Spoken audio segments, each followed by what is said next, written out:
கர்த்தருடைய பரிசுத்த நாமத்துக்கு மகிமை உண்டாவதாக. Praise be to the holy name of God. இந்த ஆசீர்வதிக்கப்பட்டதான மாலை வேளைக்காக நான் கர்த்தரை நன்றியோடு ஸ்தோத்திரிக்கிறேன். I gratefully thank God for this blessed evening. මේ ආශිර්වාදවත් සන්ධ්‍යාව නිසා උන්වහන්සේට මා ගුණවන්තව ස්තුති කරමි. மறுபடியும் மூன்றாம் விசையாக உங்களை சந்திக்கிறதுக்கு கர்த்தர் ஒரு வாய்ப்பை எனக்கு தந்திருக்கிறார். God has given me another opportunity to meet you all for the third time. තුන්වන වතාවට ඔබ සම්මුඛ වෙන්න දෙවියන් වහන්සේ අවස්ථාවක් මට දී තිබේ. கர்த்தருடைய பரிசுத்த நாமத்துக்கு மகிமை உண்டாவதாக. Glory be to the holy name of God. දෙවියන් වහන්සේගේ නාමයට මහිමය වේවා. இலங்கையில மட்டக்குழியா பைபிள் ஸ்டடி அப்படின்னு சொன்ன உடனே கர்த்தர் எனக்கு கொடுத்த வார்த்தை சேஷ்ட புத்திரன். When it was told me that I should deliver the Bible series of studies at Mattakuli in Sri Lanka, the word that God gave me was the firstborn. මෙම ස්ථානයේ බයිබල් පාඩම කියා මට පැවසු අවස්ථාවේදී උන්වහන්සේ මට ලබා දුන්නා පදය මාතෘකාව කුළුඳුලා. இந்த 4 நாட்களும் தூதுகள் சேஷ்ட புத்திரர்களுக்கு மட்டுமே, மற்றவர்களுக்கு கிடையாது. The studies during these 4 days of the series of Bible studies will be for the firstborn and none else. நீங்கள் මේ දින 4 පුරාවට කුළුඳුලන්ට බයිබල් පාඩම් පවත්වනු ලැබේ. நீங்கள் சேஷ்ட புத்திரராக இருந்தால் 4 நாட்களும் வந்து அந்த சேஷ்ட புத்திர பாகத்தினுடைய செய்தியை கேட்டு சேஷ்ட புத்திர பாகத்தை பெற்றுக்கொள்ளும்படி உங்களை அன்போடு அழைக்கிறோம். If you are found as the firstborn, we lovingly cordially invite you to come for the 4 days of this series of Bible studies and to listen to the message of the firstborn and be transformed as the firstborn. කුළුඳුලල්ව සිටිනවා නම් දින 4 පුරාවට පැවැත්වනා Bible පාඩමට පැමිණ කුළුඳුලල් බවට පත්වන මෙන් අප ඔබට ආයද සිටිමු. கர்த்தருடைய பரிசுத்த நாமத்துக்கு மகிமை உண்டாவதாக. Praise the glory name of දෙවියන් God. වහන්සේට ස්තුති වේවා. வேதத்திலே பலவிதமான பரிசுத்தவான்கள், தீர்க்கதரிசிகள், ராஜாக்கள், இன்னும் பலரை நாம் வேதத்திலே பார்க்க முடியும். We are able to consider about various prophets, people of God, kings and so on. දෙවියන් වහන්සේගේ මනුෂ්‍යයන්, අනාගත වක්තෘවරුන්, රජවරුන් මේ ආකාරයෙන් උන්වහන්සේගේ වචනේ අපිට දකින්න පුළුවනි. ஆனால் சேஷ்ட புத்திரர்கள் என்று சொல்லுகிறவர்கள் மிக சிலராக இருக்கிறார்கள். But the ones who are called as the firstborn are very few. නමුත් කුළුඳුලල් ස්වල්ප දෙනෙක් දකින්න ලබයි. யார் சேஷ்ட புத்திரனோ அவனுக்கு சேஷ்ட புத்திர பாகம் ஒன்று கொடுக்கப்படுகிறது. He who is the firstborn is given the birthright. කවුරු කුළුඳුලාව සිටිනවාද කුළුඳුල් භාවය ඔහුට හිමිවනවා. பழைய ஏற்பாட்டிலே சேஷ்ட புத்திரன் என்று சொல்லப்பட்டது புதிய ஏற்பாட்டிலே முதற் பேரானவன் என்று அழைக்கப்படுகிறது. In the Old Testament, the one who was known as the firstborn is known as the first fruit in the New Testament. පරණ කිවිසුමේ කුළුඳුලා කියාද අලුත් කිවිසුමේ ප්‍රථම ඵල ලෙසද හඳුන්වනු ලබයි. ஒரு குடும்பத்திலே பல பிள்ளைகள் இருக்கலாம்.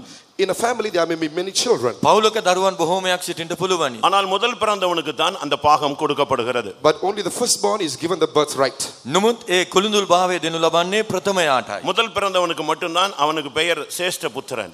Only the firstborn is known as the firstborn. ප්‍රථමයෙන් බිහිවන්නාට ප්‍රථමයා කුළුඳුලා කියා හඳුන්වනවා. அதற்கு பின்பு எத்தனை பிள்ளைகள் பிறந்தாலும் அவர்களுக்கு அந்த பாகமும் கிடைக்காது, அந்த பெயரும் கிடையாது. No matter how many children are born after him, they will not receive this inheritance nor this name or status. ඉන් අනතුරුව දරුවන් කී දෙනෙක් උපත ලැබුවත් ඒ කොටසත් උරුමයත් කුළුඳුල් භාවයත් ඔවුන්ට හිමි වන්නේ නැහැ. இன்றைக்கு உலகத்துல ஒரு குடும்பத்துல பல பிள்ளைகள் இருக்கிறார்கள், சொத்துக்களை அவர்கள் சரிவிதமாக பிரித்துக் கொள்கிறார்கள். In the world today we find many families where there are many children and the inheritance is divided amongst them. මේ ලෝකයේ බොහෝ පවුල් බොහෝ දරුවන් සිටින පවුල් අපිට දකින්න ලැබෙනවා. ඔවුන් අතර කොටස් උරුමය බෙදා දෙනු ලබයි. ஆனால் வேதத்திலே சொல்லப்பட்டதான சட்டம் வித்தியாசமானது. But the law mentioned in the word of God is a bit different. නමුත් දෙවියන් වහන්සේගේ වචනේ පවසන නීතිය වෙනස්ව තිබේ. இங்கே வேதத்திலே சொல்லப்பட்டதான அந்த முதல் குமாரன், முதற் பேரானவன், சேஷ்ட புத்திரன் என்று சொன்னால் அவனுக்கு தகப்பனுடைய சொத்துல 2 பங்கு கொடுக்கப்படுகிறது. According to the word of God, the one who is known as the firstborn or is born first, he is given double portion. දේව වචනයට අනුකූලව කුළුඳුලාට පියාගේ උරුමයෙන් දෙකොටසක් ලබා දෙයි. முதலாவது நான் யாத்திராகமம் 4ஆம் அதிகாரம் 22ஆம் வசனத்துக்கு முதல் வசனமாக வாசிக்க விரும்புகிறேன். I would like to first read out the context as Exodus chapter 4 verse 22. මුල් පදයේ ලෙස නික්මයාම 4:22 කියවමු. And thou shalt say unto Pharaoh, Thus saith the Lord, Israel is my son, even my firstborn. නුඹ පාරාවට කතා කොට ස්වාමින් වහන්සේ මෙසේ කියනසේක ඊශ්‍රායල් මාගේ පුත්‍රයාය මාගේ කුළුඳුලාය. கர்த்தருடைய பரிசுத்த நாமத்துக்கு மகிமை உண்டாவதாக. Glory be to the holy name of God. දෙවියන් වහන්සේට ස්තුති වේවා. இஸ்ரவேல் என்னுடைய குமாரன், அதே நேரத்தில் அவன் என் சேஷ்ட புத்திரன். Israel is my son, at the same time he is my firstborn. Israel මාගේ පුත්‍රයාය මාගේ කුළුඳුලාය. வேதத்திலே இந்த சேஷ்ட புத்திரனுக்கு 2 பங்கு உண்டு என்று உபாகமம் 21ல 15 17 வரைக்கும் நீங்கள் வாசித்து பார்த்தால் உங்களுக்கு புரியும். When you read Deuteronomy chapter 21 from verses 15 to 17, we're able to see the double portion is given to this firstborn. ද්විතීය කතාව 21 වන පරිච්ඡේදයේ 15 සිට 17 දක්වා කියවන අවස්ථාවේදී කුළුඳුලාට පියාගේ උරුමයෙන් කොටස් දෙකක් හිමි වන බව ලියා තිබේ. உபாகமம் 21:17 பார்க்கும் பொழுது சேஷ்ட புத்திரனாக அவனை அங்கீகரித்து தனக்கு உண்டான ஆஸ்திகளில் எல்லாம் 2 பங்கை அவனுக்கு கொடுக்க வேண்டும். ஏனென்றால் அவன் தன் தகப்பனுடைய முதற் பலன் சேஷ்ட புத்திர பாகம் சுதந்திரம் அவனுக்கு உரியது. In the 17th verse we read, but he shall acknowledge the son of the head of the firstborn by giving him a double portion of all that he had, for he is the beginning of his strength, the right of the firstborn is his. පුත්‍රයාට තමා සන්තක සියල්ලෙන් දෙකොටසක් දීමෙන් ඔහු කුළුඳුලා කොට පිළිගත යුතුය. මක්නිසාද ඔහුගේ ශක්තිය පටන් ගැනීම ඔහුය. කුළුඳුලාගේ වාසි කොටස ඔහුට අයිතිය. ஒருவனுக்கு 2 மனைவிகள் இருந்தும் அதுல ஒருத்தி அவன் வெறுக்கிறான், ஒருத்தியை நேசிக்கிறான் என்று சொன்னாலும் யாருக்கு முதல்ல குழந்தை பிறக்கிறதோ அந்த குழந்தை தான் சேஷ்ட புத்திர பாகம் என்று அங்கே விவரித்து சொல்லப்பட்டிருக்கிறது. It is explained in that place saying, if a man have 2 wives, one beloved, another hated, and they both have him children, both the beloved and the hated, and if the firstborn shall be of that was hated, he shall be the firstborn. මේ ස්ථානයේ විස්තර කරන්නේ කොමක්ද නම් එක් තැනැත්තෙකුට භාර්යාවන් දෙදෙනෙක් සිටියත් එක්කෙනෙකුට ප්‍රිය වුණත් අනිත් තැනැත්තියට අප්‍රිය වුණත් කාටද ප්‍රථමයෙන් පුත්‍රයෙකු උපත ලබන්නේ ඔහුට තමයි කුළුඳුල් භාවයේ හිමි වනු ලබන්නේ. கர்த்தருடைய பரிசுத்த நாமத்துக்கு மகிமை உண்டாவதாக. Glory be to the holy name of God. දෙවියන් වහන්සේගේ නාමයට මහිම වේවා. மத்தேயு எழுதின சுவிசேஷம் 1 அதிகாரம் 25 வசனத்திலே பார்க்கும் பொழுது When we read Matthew chapter 1 verse 25, Matthew 1:25 அவள் தன் முதற் பேரான குமாரனை பெற்றாள். இயேசு கிறிஸ்து முதற் பேரானவர். she brought forth her firstborn. Jesus Christ was the firstborn. කුළුඳුල් පුත්‍රයා වැදුවා. යේසුස් වහන්සේ කුළුඳුලාව සිටිනවා. முதலாவது இயேசு முதற் பேரானவர் என்பதை நாம் விளங்கிக் கொள்ள வேண்டும். First we ought to understand that Jesus Christ is the first fruit or the firstborn. යේසුස් වහන්සේ කුළුඳුලා ප්‍රථම ඵල කියා අප දැනගත යුතුයි. இதை லூக்கா 2 அதிகாரம் 7 வசனத்திலே நாம் வாசிக்க முடியும். We read concerning this in Luke chapter 2 verse 7. Luke 2:7 අප මේ ගැන කියවනවා. பிரியமானவர்களே, இயேசு கிறிஸ்து முதற் பேரானவர், முதற் பலனானவர். Jesus Christ is the firstborn. He is the first fruit. පෙමෙන්තනි යේසුස් වහන්සේ කුළුඳුලාය, උන්වහන්සේ ප්‍රථම ඵලයය. கர்த்தருடைய பரிசுத்த நாமத்துக்கு மகிமை உண்டாவதாக. Glory be to the holy name of God. දේව නාමයට මහිම වේවා. அவர் தன்னுடைய சகோதரருக்குள்ளும் அவர் முதற் பேரானவர். He is also the firstborn among the brethren. උන්වහන්සේ සහෝදරයන් අතරේ ප්‍රථමයාය. ரோமர் 8 அதிகாரம் 29 வசனத்திலே 29 வசனத்திலே அநேக சகோதரருக்குள்ளே அவர் முதற் பேரானவர். In Romans chapter 8 verse 29 we read that he also did predestinate to be conformed to the image of the Son, that he might be the firstborn among many brethren. රෝම 8:29 අප කියවන්නේ උන්වහන්සේ බොහෝ දෙනා අතරේ ප්‍රථම කුළුඳුලාය කියාය. எபிரேயர் 1:6 படி பார்க்கும் பொழுது அவர் பிதாவுக்கு முதற் பேரானவர். According to Hebrews 1:16 we're able to read that he is the firstborn or the first begotten of the Father. Hebrew 1:6 අනුව උන්වහන්සේ කුළුඳුලා කියා අප කියවනවා. அவர் மரித்தோரிலிருந்து எழுந்தபடியினால் அவர் முதற் பேரானவராக மாற்றப்பட்டார். He was transformed as the firstborn because he was risen from the dead. උන්වහන්සේ මලවුන්ගෙන් නැගිටි කුළුඳුලාව සිටින බැවින් ප්‍රථම ඵල බවට පත් இதை වුණා. கொலோசியர் 1:18 பார்க்கலாம், வெளிப்படுத்தல் 1:5 நாம் பார்க்க முடியும். We can read about this in Colossians 1:18, at the same time in Revelation 1:5. කොලොසි 1:18 එලිදරව් 1:5 අපිට දකින්න පුළුවන්. முதற் பேரான எந்த ஆண் பிள்ளையும் பரிசுத்தமாக்கப்பட வேண்டும் என்று வேதம் சொல்லுகிறது. The word of God says that all male that are born as the firstborn ought to be sanctified. ප්‍රථමයෙන් උපදින පිරිමි දරුවා සුද්ධ බව දේව වචනේ පවසයි. அது கர்த்தருக்கென்று ஒப்பு கொடுக்கப்பட வேண்டும். It should be surrendered to God. ඒ ස්වාමින් වහන්සේට කියා කැප කරනු ලැබිය යුතුයි. லூக்கா 2:23 நீங்கள் இந்த வார்த்தையை பார்க்க முடியும். We read concerning this in Luke 2:23. Luke 2:23 මේ බව කියවනවා. முதற் பேரான எந்த பிள்ளையும் கர்த்தருக்கு பரிசுத்தமானது.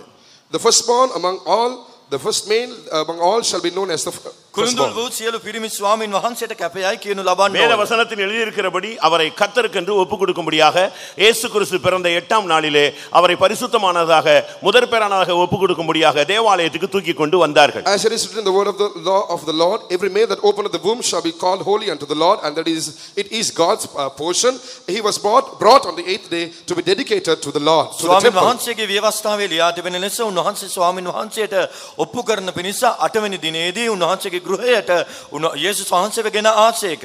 இந்த உலகத்துல பலவிதமான சபைகள் இருக்கிறது. In this world we find various මේ denominations. ලෝකේ විවිධාකාර සභාවන් දකින්න ලබනවා. பலவிதமான உபதேசங்கள் இருக்கிறது. There are various doctrines. විවිධාකාර ඉගැන්වීම් තිබේ. ஒரே இயேசுவை ஒரே சபையை ஒரே பரலோகத்தை பல விதங்களிலே சித்தரிக்கிற அவரவருக்கு அறிவின்படி அவர்கள் போதிக்கிற ஒரு கூட்டம் இருக்கிறது. There are various groups who preach about the same Jesus, the same word of God, the same heaven and the same church in various different manners according to the knowledge which they possess. එකම යේසුස් වහන්සේ එකම බයිබලය එකම මේ ස්වර්ගය මේ සියලු දේ ගැන විවිධාකාර එළිදරව් ඇතිව කතා කරන්නව සභාවන් තිබේ. எல்லா சபைக்கும் இயேசு வருகிறது இல்லை.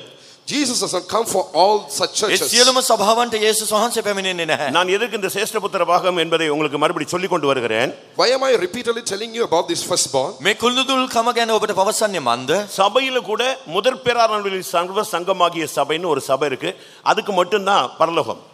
Even in the church we find something called the General Assembly and the Church of the Firstborn, which is for the new heaven.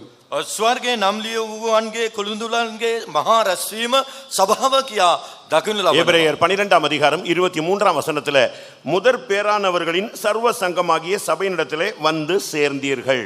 In Hebrews chapter 12 verse 23 we read, to the General Assembly and the Church of the Firstborn which are written in heaven, and to God the perfect judge of all, and to the spirit of the just man made perfect. හෙබ්‍රේව 12:23 ස්වර්ගයේ නාම ලියා තිබෙන කුළුදුලන්ගේ මහා රැස්වීම හා සභාවටත් සියල්ලන්ගේ විනිශ්චයකාර වූ දෙවියන් වහන්සේද කියා එළියා තිබෙනවා. இந்த உலகத்திலே பலவிதமான சபைகள் இருந்தாலும் முதற் பேரானவர்களுடைய சர்வ சங்கத்திலே கர்த்தர் நம்மை இணைத்ததுக்காக ஒரு விசை நாம் கரங்களை உயர்த்தி ஒரு அல்லேலூயா சொல்லலாம். Though there are various churches or denominations in this world, because God has joined us with the General Assembly and the Church of the Firstborn, for once shall we all raise our hands and shout hallelujah. තිබුණත් උන්වහන්සේ ස්වර්ගයේ නාම ලියා තිබෙනා වූ කුළුදුලන්ගේ මහා සභාවට අපව එක්සත් කර තිබෙන නිසා අත්වසවා හලෙලුයා කියා පවසමු. உங்களை ரட்சிக்கும் முன்பாக தன்னுடைய இரத்தத்தை சிந்தும் முன்பாக இயேசு கிறிஸ்து தன்னுடைய மனதில் உன்னை சேஷ்ட புத்திரனாக வைத்துக் கொண்டுதான் இரத்தத்தை சிந்தினார். Before saving you, before shedding his blood for you, keeping you in his mind as a firstborn, did he work out that salvation for you? ඔබව ගලවන්න ප්‍රථමයෙන් ඔබ උදෙසා ජීවිතේ පූජා කරන්න ප්‍රථමයෙන්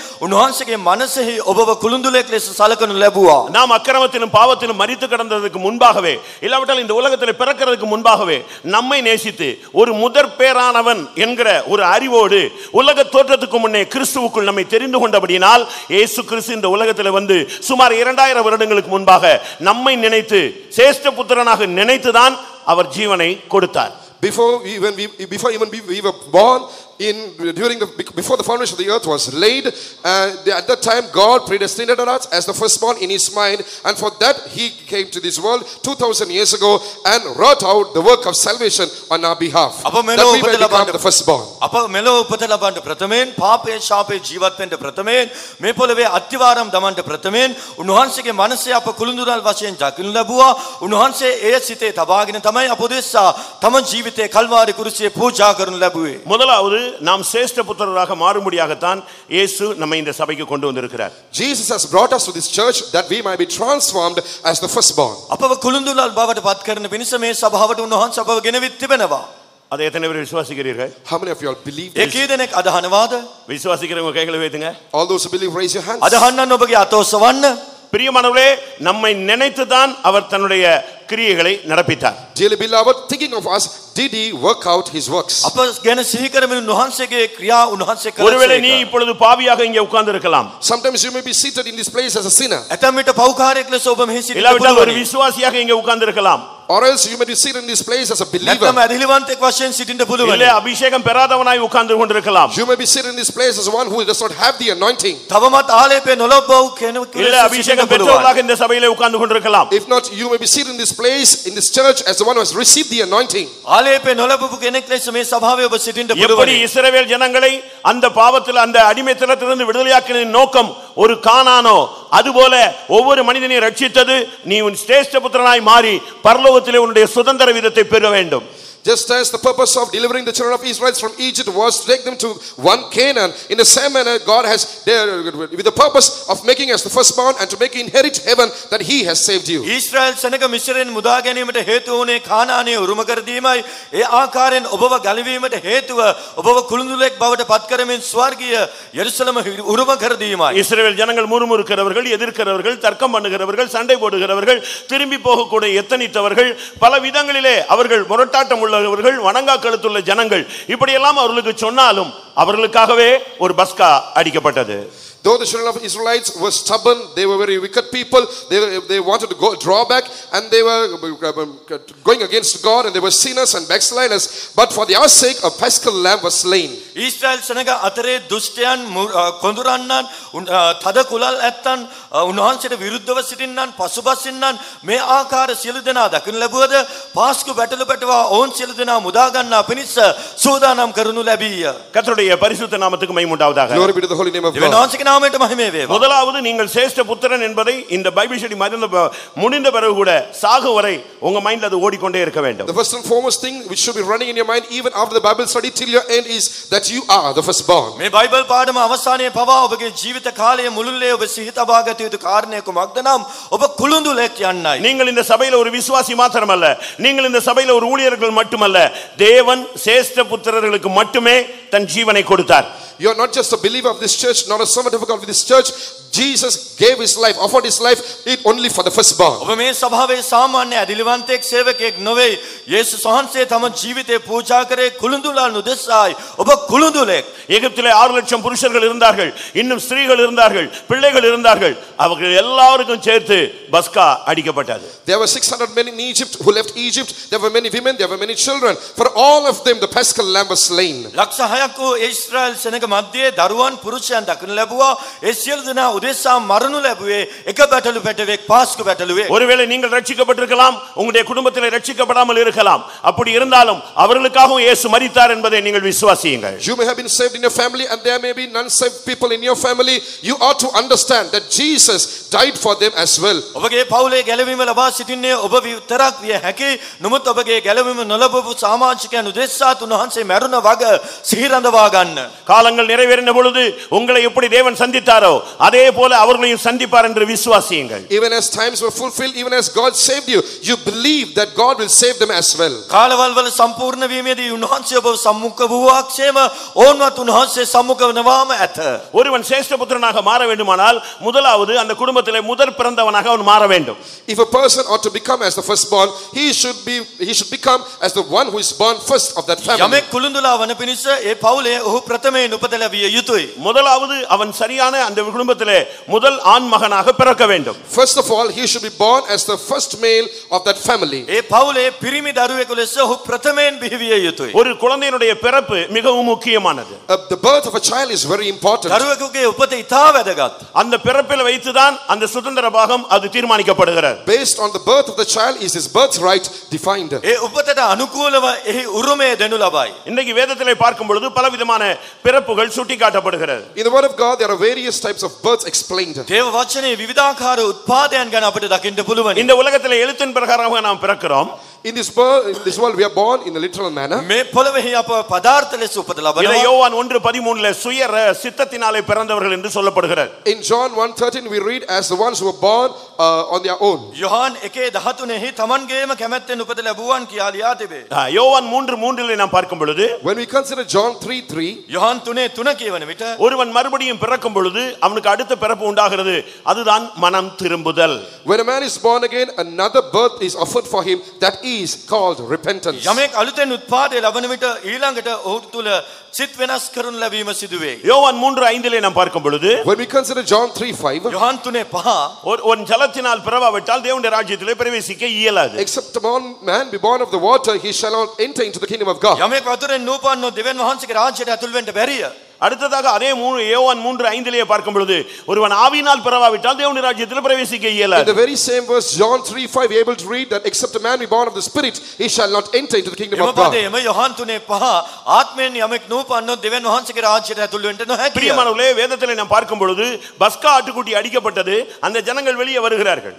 In the word of God we see just when the paschal lamb was slain, those people were delivered or they came out of slavery. පාස්කු බැටළු පැටවා මරුන් ලැබුවා. සෙනග වහල්කමින් නිදහස් පිරිතට ගෙනෙනු ලැබුවා. அவருடைய சிந்தை விடுதலையாக மாறுகிறது. விடுதலையை நோக்கி அவர்கள் போகிறார்கள். They stepped on, pressed forward towards deliverance. ඔවුන් මිදීම කරා ගමන ආරම්භ කළා. இப்பொழுது அவர்கள் அந்த கானானுக்குள்ளே உள்ள அவர் செங்கடலை கடந்து அவர்கள் போக வேண்டும். Now they have to go across the Red Sea. කානාන්ට යන පිණිස රතු මුහුද පසු කළ යුතුයි. இயேசுவின் ரத்தம் தெளிக்கப்பட்டாலும் இல்லாவிட்டால் பஸ்கா அடிக்கப்பட்டாலும் Though the paschal lamb has been laid, though the blood of Jesus has been sprinkled, පාස්කු පටල පටවා මරණ ලැබුවත් යේසුස් වහන්සේගේ ලේ ඉසිනු ලැබුවත් ஒன்று அவர்கள் எகிப்தை விட வேண்டும். first they have to leave Egypt, forsake ඔවුන් මිස්රේ Egypt. අත්හරිය යුතුයි. இரண்டாவது அவர்கள் செங்கடலை கடக்க வேண்டும். Next, they ought to pass over Red Sea. දෙවනුව රතු මුහුද පසු කළ යුතුයි. இன்றைக்கு இத்தனை வருஷம் ஆகிவிட்டது, நாம் இயேசு இரத்தத்தினால் கழுவப்பட்டோம் என்று சொல்லுகிறோம். நம்மில் எத்தனை பேர் எகிப்தை விட்டு வெளியே வந்திருக்கிறோம்? Now it's been so many years since we've got saved, and we say that we've been washed by the blood of Jesus Christ. How many of you all have crossed the Red Sea? අප ගැලවීම ලබා සිටිනවා කියනවා යේසුස් වහන්සේගේ ලේ ඉසිනු ලැබුවා කියා පවසනවා. කී දෙනෙක් මිස්රේ අත්හැර පිටතට පැමිණියා? How many of you all have forsaken Egypt and left Egypt? எகிப்தை விடாமலே ஒரு மனிதன் சேஷ்டபுத்திரனாய் மாற முடியாது. A person without leaving Egypt, he cannot be made as the firstborn. යම් කෙනෙකුට මිස්රේ අත්හරින්නේ නැතිව කුළුඳුලා වෙන්න ஆண்டவர் නොහැකිය. சொல்கிறார், அவன் என் சேஷ்டபுத்திரன், முதலாவது எகிப்தை விட்டு அவனை வெளியே அனுப்பு. The Lord says that he is my firstborn. First, let him leave Egypt. දෙවියන් වහන්සේ පවසනවා ඔහු මාගේ කුළුඳුලාය ඔහුව මිස්රෙන් යවන්ට කියා. இன்றைக்கு சேஷ்டபுத்திரர்களாக அபிஷேகம் பண்ணப்பட்டவர்கள், முத்தரிக்கப்பட்டவர்கள், மீட்கப்பட்டவர்கள், அறிவிக்கப்பட்டவர்கள், முதலாவது நீங்கள் எகிப்திலிருந்து வெளியே வந்து விட்டீர்களா என்பதை நீங்கள் சிந்தித்து பாருங்கள். First, you are called as the firstborn, who have been anointed, saved, washed by the blood of Jesus Christ, who have been baptized. First, consider to see whether you have left Egypt. කුළුඳුලා ලෙස නියම කරන ලැබුවා වූ මුද්‍රා කරන ලැබුවා වූ යේසුස් වහන්සේගේ ලේන් මුදවා ගත්තා වූ ගැලවීම ලැබුවා වූ ඔබ ප්‍රථමයෙන් සලකා බලන්න මිස්රෙන් පිටතට පැමිණියාද කියලා. இன்னும் எத்தனையோ விசுவாசிகள் எகிப்தை விட்டு வெளியே வரவில்லை. So still so many believers have not left Egypt. තවත් සමහර ඇදිලිවන්තයන් මිස්රෙන් එළියට ඇවිල්ලා නැහැ. இன்னும் சொல்ல போனால் எத்தனையோ ஊழியர்கள் எகிப்தை விட்டு வெளியே வரவில்லை. Furthermore, if you have to say, many servants of God have not left Egypt yet. තවදුරටත් කියනවා නම් සමහර සේවකයන් පවා මිස්රෙන් පිටතට පැමිණ නැහැ. அதை எப்படி கண்டுபிடிக்க முடியும்? How can you find this out? ඒකෙසේ හඳුනා ஒரு ගන්නවාද? விசுவாசி வெளியே வந்து விட்டானா, எகிப்தை விட்டு வெளியே வந்து விட்டானா, அவனுக்காக சிந்தப்பட்ட ரத்தம் அது வேலை செய்ததா என்பதை விளங்கிக் கொள்ள எப்படி புரியும்? How can we understand whether the believer has left Egypt, whether the blood which was shed for him has worked in his life? කෙනෙක් උදෙසා සිඳින හෙළුණු ලැබුවා වූ ඒ ලේ ක්‍රියා කරනු ලැබුවාද ඔහු ගලවනු ලැබුවාද මිස්රයෙන් පිටතට පැමිණියාද කියා හඳුනා ගන්නේ කෙසේද? இன்னும் இருதய கடினம் இருந்தால் நீங்கள் எகிப்திலே இருக்கிறீர்கள். If still you have the hardness of heart, you are still in Egypt. තවමත් සිත දැනිනම් තවත් ඔබ සිටින්නේ இன்னும் මිස්රයේ. ஏதாவது பாவத்திலே அடிமைத்தனத்தில் இருந்தால், சிக்கிக் கொண்டால், அகப்பட்டிருந்தால், பிடிபட்டிருந்தால், வல்லமைகளிலே நீங்கள் சிக்கி தவித்துக் கொண்டிருந்தால், இன்னும் நீங்கள் எகிப்தில் இருக்கிறீர்கள். If you are caught to if you are struggling in the slavery of sin, you are still in Egypt. පාපේ වහල්කමේ තවමත් ඔබ හිරවි ඇලලී සිටිනවා නම් තවත් ඔබ සිටින්නේ මිස්රයේ. உனக்கு சேஷ்டபுத்திரன் என்ற பெயர் இருக்கிறது. You have the name the firstborn. කුළුඳුලා කියන නම ඔබට තිබේ. சேஷ்டபுத்திரனுடைய அழைப்பு உனக்கு இருக்கிறது. You have the calling of the firstborn. කුළුඳුලාගේ කැඳවීම ඔබට තිබේ. சேஷ்டபுத்திரனாக உன்னை மாற்றும்படியாக தேவன் சித்தம் கொண்டிருக்கிறார். God has decided, it is his will to form you as the firstborn. ඔබ කෙරෙහි වූ දේව අදහස ඔබව කුළුඳුලා කිරීම. ஆனாலும் நீ இன்னும் வருஷக்கணக்காக அந்த எகிப்தில் தான் இருந்து கொண்டே இருக்கிறாய். But you still are found in Egypt for the last many years. තවමත් බොහෝ වසර ගණනාවක් ඔබ සිටින්නේ මිස්රයේ තුලමයි. இன்னைக்கு எத்தனை பேர் உங்களிலே இன்னும் சில அடிமைத்தனத்திலே சிக்கி இருக்கிறீர்கள்? Today, how many of you all are still found under the slavery of sin? ඔබගෙන් කී දෙනෙක් තවමත් පාප වහල්කමේ සිටිනවාද? இன்னும் எத்தனை பேர் ஜென்ம சுபாவத்திலே சிக்கி கொண்டிருக்கிறீர்கள்? How many of you are still struggling with the nature of sin? තවමත් ඒ පාප ස්වභාවයේ ඇලී அப்படியானால் සිටිනවාද? உனக்கு அழைப்பு இருக்கிறது, ஆனால் அந்த அழைப்புக்கேற்ற வாழ்க்கை இல்லை. If so, you have the calling of the firstborn, but you do not have the life of the firstborn. කුළුඳුලාගේ කැඳවීම ඔබට තිබේ නමුත් ඒ ජීවිතය ඔබට නැහැ. இந்த ஃபர்ஸ்ட் கூட்டத்திலேயே இங்க எத்தனை பேர் சேஷ்டபுத்திரர்கள் அப்படின்னு கவுண்டிங் பண்ணிரலாம். Even in this first meeting of this series of Bible study, we shall take account as to how many are true firstborn. මේ බයිබල් පාඩමේ පළවෙනි දවසේම කුළුඳුලාන් කී දෙනෙක් සිටිනවාද කියා අපිට ගණන් කරන්න පුළුවනි. நீங்கள் இதுவரைக்கும் மற்றவர்களுக்கு மார்க் போட்டு கொண்டிருந்திருப்பீர்கள். இன்றைக்கு நீங்க உங்களுக்கு மார்க் போடணும். So far you've been scoring others. Today you have to score your own self. මේ දක්වා ඔබ ලකුණු දැමුවේ අනිත් අයටයි අද ඔබටම දමා ගන්න. உங்களில் எத்தனை பேர் எகிப்தை விட்டு வெளியே வந்தது ஆவியிலே உணர்கிறீர்கள்? How many of you feel in your spirit that you have left Egypt? ඔබ මිස්රයෙන් පිටතට ඇවිත් සිටිනවා කියා ආත්මයෙන් හැඟෙනවාද? அதனால தான் நான் சொன்னேன், இஸ்ரவேலா நீ பிறந்திருக்கிறாய். That's why I read in the word of God, you have been born as Israel. Israel ලෙස ඔබ උපත ලබා සිටිනවා. உன்னுடைய பிறப்பு சரி, Your birth is right. ඔබගේ උත්පාදය හරි. ஆனால் உன்னுடைய ஜீவியம் எப்படி இருக்கிறது என்பதுதான் மிகவும் முக்கியம். But it is the important thing is as to how your life is found now. නුඹත් ඔබගේ ජීවිතයේ කෙබඳුව තිබේද යන්නයි වැදගත් කාරණය. உலகத்தில் பிறப்பது, We are born into this world. ලෝකයේ උපත ලබනවා. மறுபடி பிறப்பது, We are born again. නැවත උත්පාදය ලබනවා. ஞானஸ்நானத்தில் பிறப்பது, We are born of the water. වතුර බෞතිසම උත්පාදය அபிஷேகத்தில் ලබනවා. பிறப்பது, We have been born of the ආත්මයෙන් anointing. උත්පාදය ලබනවා. கலாத்தியர் 4:24 படி சபையிலே பிறப்பது, According to Galatians 4:26, being born in the church. ගලන්ති 4:26 අනුව සභාව තුල උපත ලබනවා. இந்த சபைக்குள்ளே வந்துட்ட பிறகு நீ தேவனால் பிறப்பது, After coming into this church, being born of God. සභාව තුලට පැමිණියන් පසුව ඔබ දෙවියන් වහන්සේ කරුණ කොටගෙන උපත 1 யோவான் ලබනවා. 5:18 இதை குறித்து நீங்கள் பார்க்கலாம். We are able to read about this in 1 John 5:18. පළවෙනි යොහන් 5:18 ඔබට ඒ කියවිය හැක. இந்த 6 பிறப்பும் விசுவாசிகளுக்குரியது. 7வது பிறப்பு 87ஆம் சங்கீதம் 5ஆம் வசனத்தின்படி சீயோனில் பிறப்பது. These all 6 types of births, they belong to a believer, but the 7th birth, which belongs to the servants of God, they are being born in Zion. ඒ උත්පාදයන් 6ම ඇදිලිවන්තයෙකුටත් අයිතිව තිබෙනවා. 7 වන උත්පාදයේ 87 වෙනි ගීතාවලියේ 5 වෙනි පදයට අනුව සියොන්හි උපත. இந்த சபையில் நீங்கள் எப்படி பிறந்திருக்கிறீர்கள்? How have you been born in this church? මේ සභාවේ ඔබ කොයි ආකාරයෙන් උපත இந்த ලබා முதற் සිටියද? பேரானுடைய சர்வ சங்கமாகிய சபையிலே கர்த்தர் உங்களை கொண்டு வந்து வைத்திருக்கிறாரே, நீங்கள் எப்படி பிறந்தீர்கள்? God has brought you to the General Assembly and the church of the firstborn. How have you been born in this church? උන්වහන්සේ ඔබව ස්වර්ගයේ නාම ලියා තිබෙනා වූ කුළුඳුලන්ගේ මහා රැස්වීමට ගෙනවිත් තිබෙනවා. සභාවේ ඔබ ගෙනවිත් யோவான் තිබෙනවා. ඔබ එහි සිටින්නේ කෙසේද? யோவான் 9:20 சொல்லி இருக்கிறது, அவன் பிறக்கும்போது குருடனாக பிறந்து விட்டான். In John 9:20 it is mentioned that he was born blind when he was born. Yohan 9:20 අප කියනවා ඔහු උත්පාදයෙන්ම අන්ධයෙක්ව සිටියා කියා. அப்போஸ்தலர் 14:8 பார்க்கும் பொழுது ஒருவன் சப்பானியாக பிறந்து விட்டான். In Acts 14:8 we are able to read he was born a cripple. ක්‍රියා 14 අප කියවනවා ඔහු උපතින්ම කොරෙක්ව සිටියා කියා. மத்தேயு 19:12 பார்க்கும் பொழுது உலக பிரகாரமாக அன்னகனாக ஒருவன் பிறந்து விட்டான்.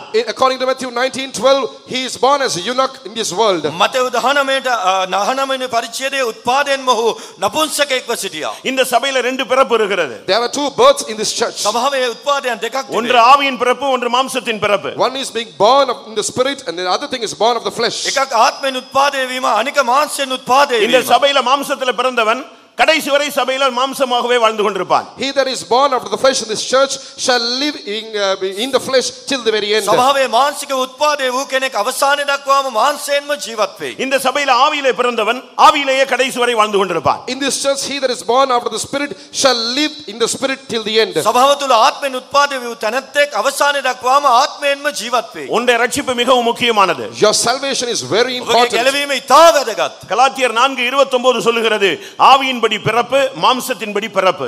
In Galatians 4:29 we read it is mentioned that being born of the spirit and born after the flesh. ගලාති 4:29 අප කියවනවා ආත්මයේ ප්‍රකාරයේ උත්පාදයක් මාංශයේ උත්පාදයක් ගැන. கலாத்தியர் 4:22-23 வசனங்களிலே பார்க்கும் பொழுது When we read Galatians 4:22 and 23, ගලාති 4:22-23 කියවන විට அங்கே என்ன சொல்லப்பட்டிருக்கிறது? what is mentioned in that place? ඒකවන්ත පවසන්නේ அடிமையானவனிடத்தில் பிறந்தவன், சுயாதீனம் உள்ளவனிடத்தில் பிறந்தவன். இங்கே 2 பிறப்பு சொல்லப்பட்டிருக்கிறது. He that is born of the free woman, he that is born of the bondmaid. නිර්දාසියකින් උත්පාදේ වූ තැනැත්තාත් දාසියකින් උත්පාදේ වූ තැනැත්තාත් இந்த சபையில நீ குருடாய் பிறந்திருக்கிறாயா, சப்பானியாய் பிறந்திருக்கிறாயா, ஆவியிலே பிறந்திருக்கிறாயா, மாம்சத்திலே பிறந்திருக்கிறாயா, அடிமையாய் பிறந்திருக்கிறாயா, சுயாதீனமாய் பிறந்திருக்கிறாயா? உன்னுடைய பிறப்பு தான் இப்ப நீங்க அனலைஸ் பண்ண வேண்டியது. ஏன்னா அதான் ஸ்டார்டிங் ஸ்டேஜ்.